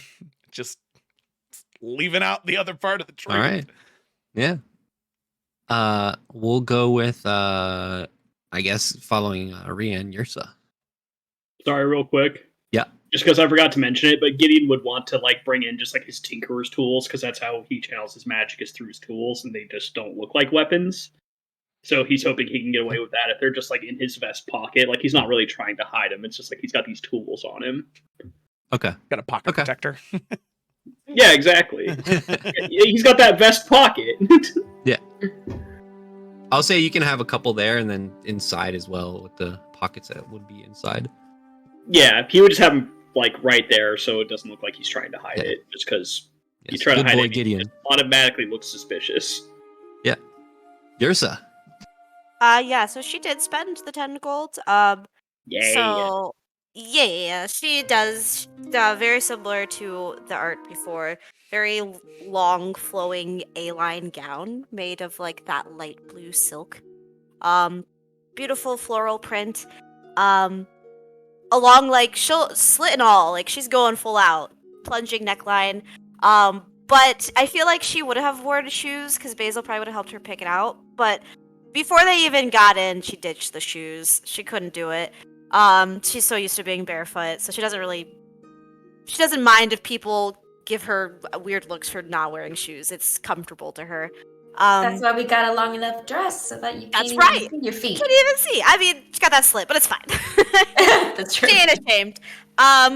She does have her hair all the way down, so instead of pulled back and kind of like half up, half down with like a little headscarf, she has no headscarf. It's just fully down, kind of past her shoulders, and the little flowers that grow in her hair match the flowers in her dress. And she has some of the jewelry that she's made on, plus the brooch that Gideon had given her the night before. Okay. Aww. And finishing it off, Vay. What is Vay wearing? So he was really excited. He was like making his own thing. And then they were like, oh, someone's gonna attack the party with what we just... And he was like, fuck. And so he just cast Disguise Self over all his shit. Because... so he's disguising self to look like this, which is the thing he made that he's not going to get to wear. And I put it in art. Hell yeah. Oh, look at that. But it's like this kind of gossamer blues and kind of whites, and it's all very wintry themed. With yes, he's got little socks on though, like it's like those sheer tights. He's got like sheer ones for his hands, so his claws are a little bit less noticeable, and then he's got like sheer tights for his leggies. And he's got a tight on his tail too. He made it for himself. But yes, that's Vay. Okay. And as each one of you exit the cart and start walking up as a group up the stairs towards the ballroom, looking inside, you can see this circular room with tables along the edges of the room, and long tables as well that hold food. But the center of it is very open. On the far end, there are two staircases that spiral up to like this over awning that leads into a double door. But as you enter and are waiting, as everyone in front of you is being led in and almost being questioned by the guards that are there to relieve them of their weapons, you have finally made it to the ball. Yeah. That is where we're going to end the session. Oh yay! We're at the ball. We did it. You did it, Jonathan. We made it. Ball time. Campaign end. Yay, we did it. All 10 sessions. I want to see You all ten. leave a comment down below if you'd like to see us come back for season 2. I will say that the ballroom kind of looks like this. Aww. Aw, we're fancy. Are we all gonna do like that? I call the middle one. The middle. Tag one. yourself. Tag yourself. This one? Yeah. That's you? That's you? That's me. Cute. Yours is It's- mystery. I call this back corner. Nice. It has nice lighting. It's the ambiance. I will say, to give you a If I'm in preview, if I'm in the blue lighting, maybe people won't notice I have blue skin. There you go. It just like makes you neon. You know how like sometimes color on color will like make it super bright. Yeah. It's a terrible plan. but I but to everyone watching, thank you for watching session 10 of Evrand. We are at the ball, and excuse me. What? It says seem important on it. Jesus Christ. Good night, everybody. If you made it this far, don't watch the next session. Just stop. No more. Okay, bye. Yeah.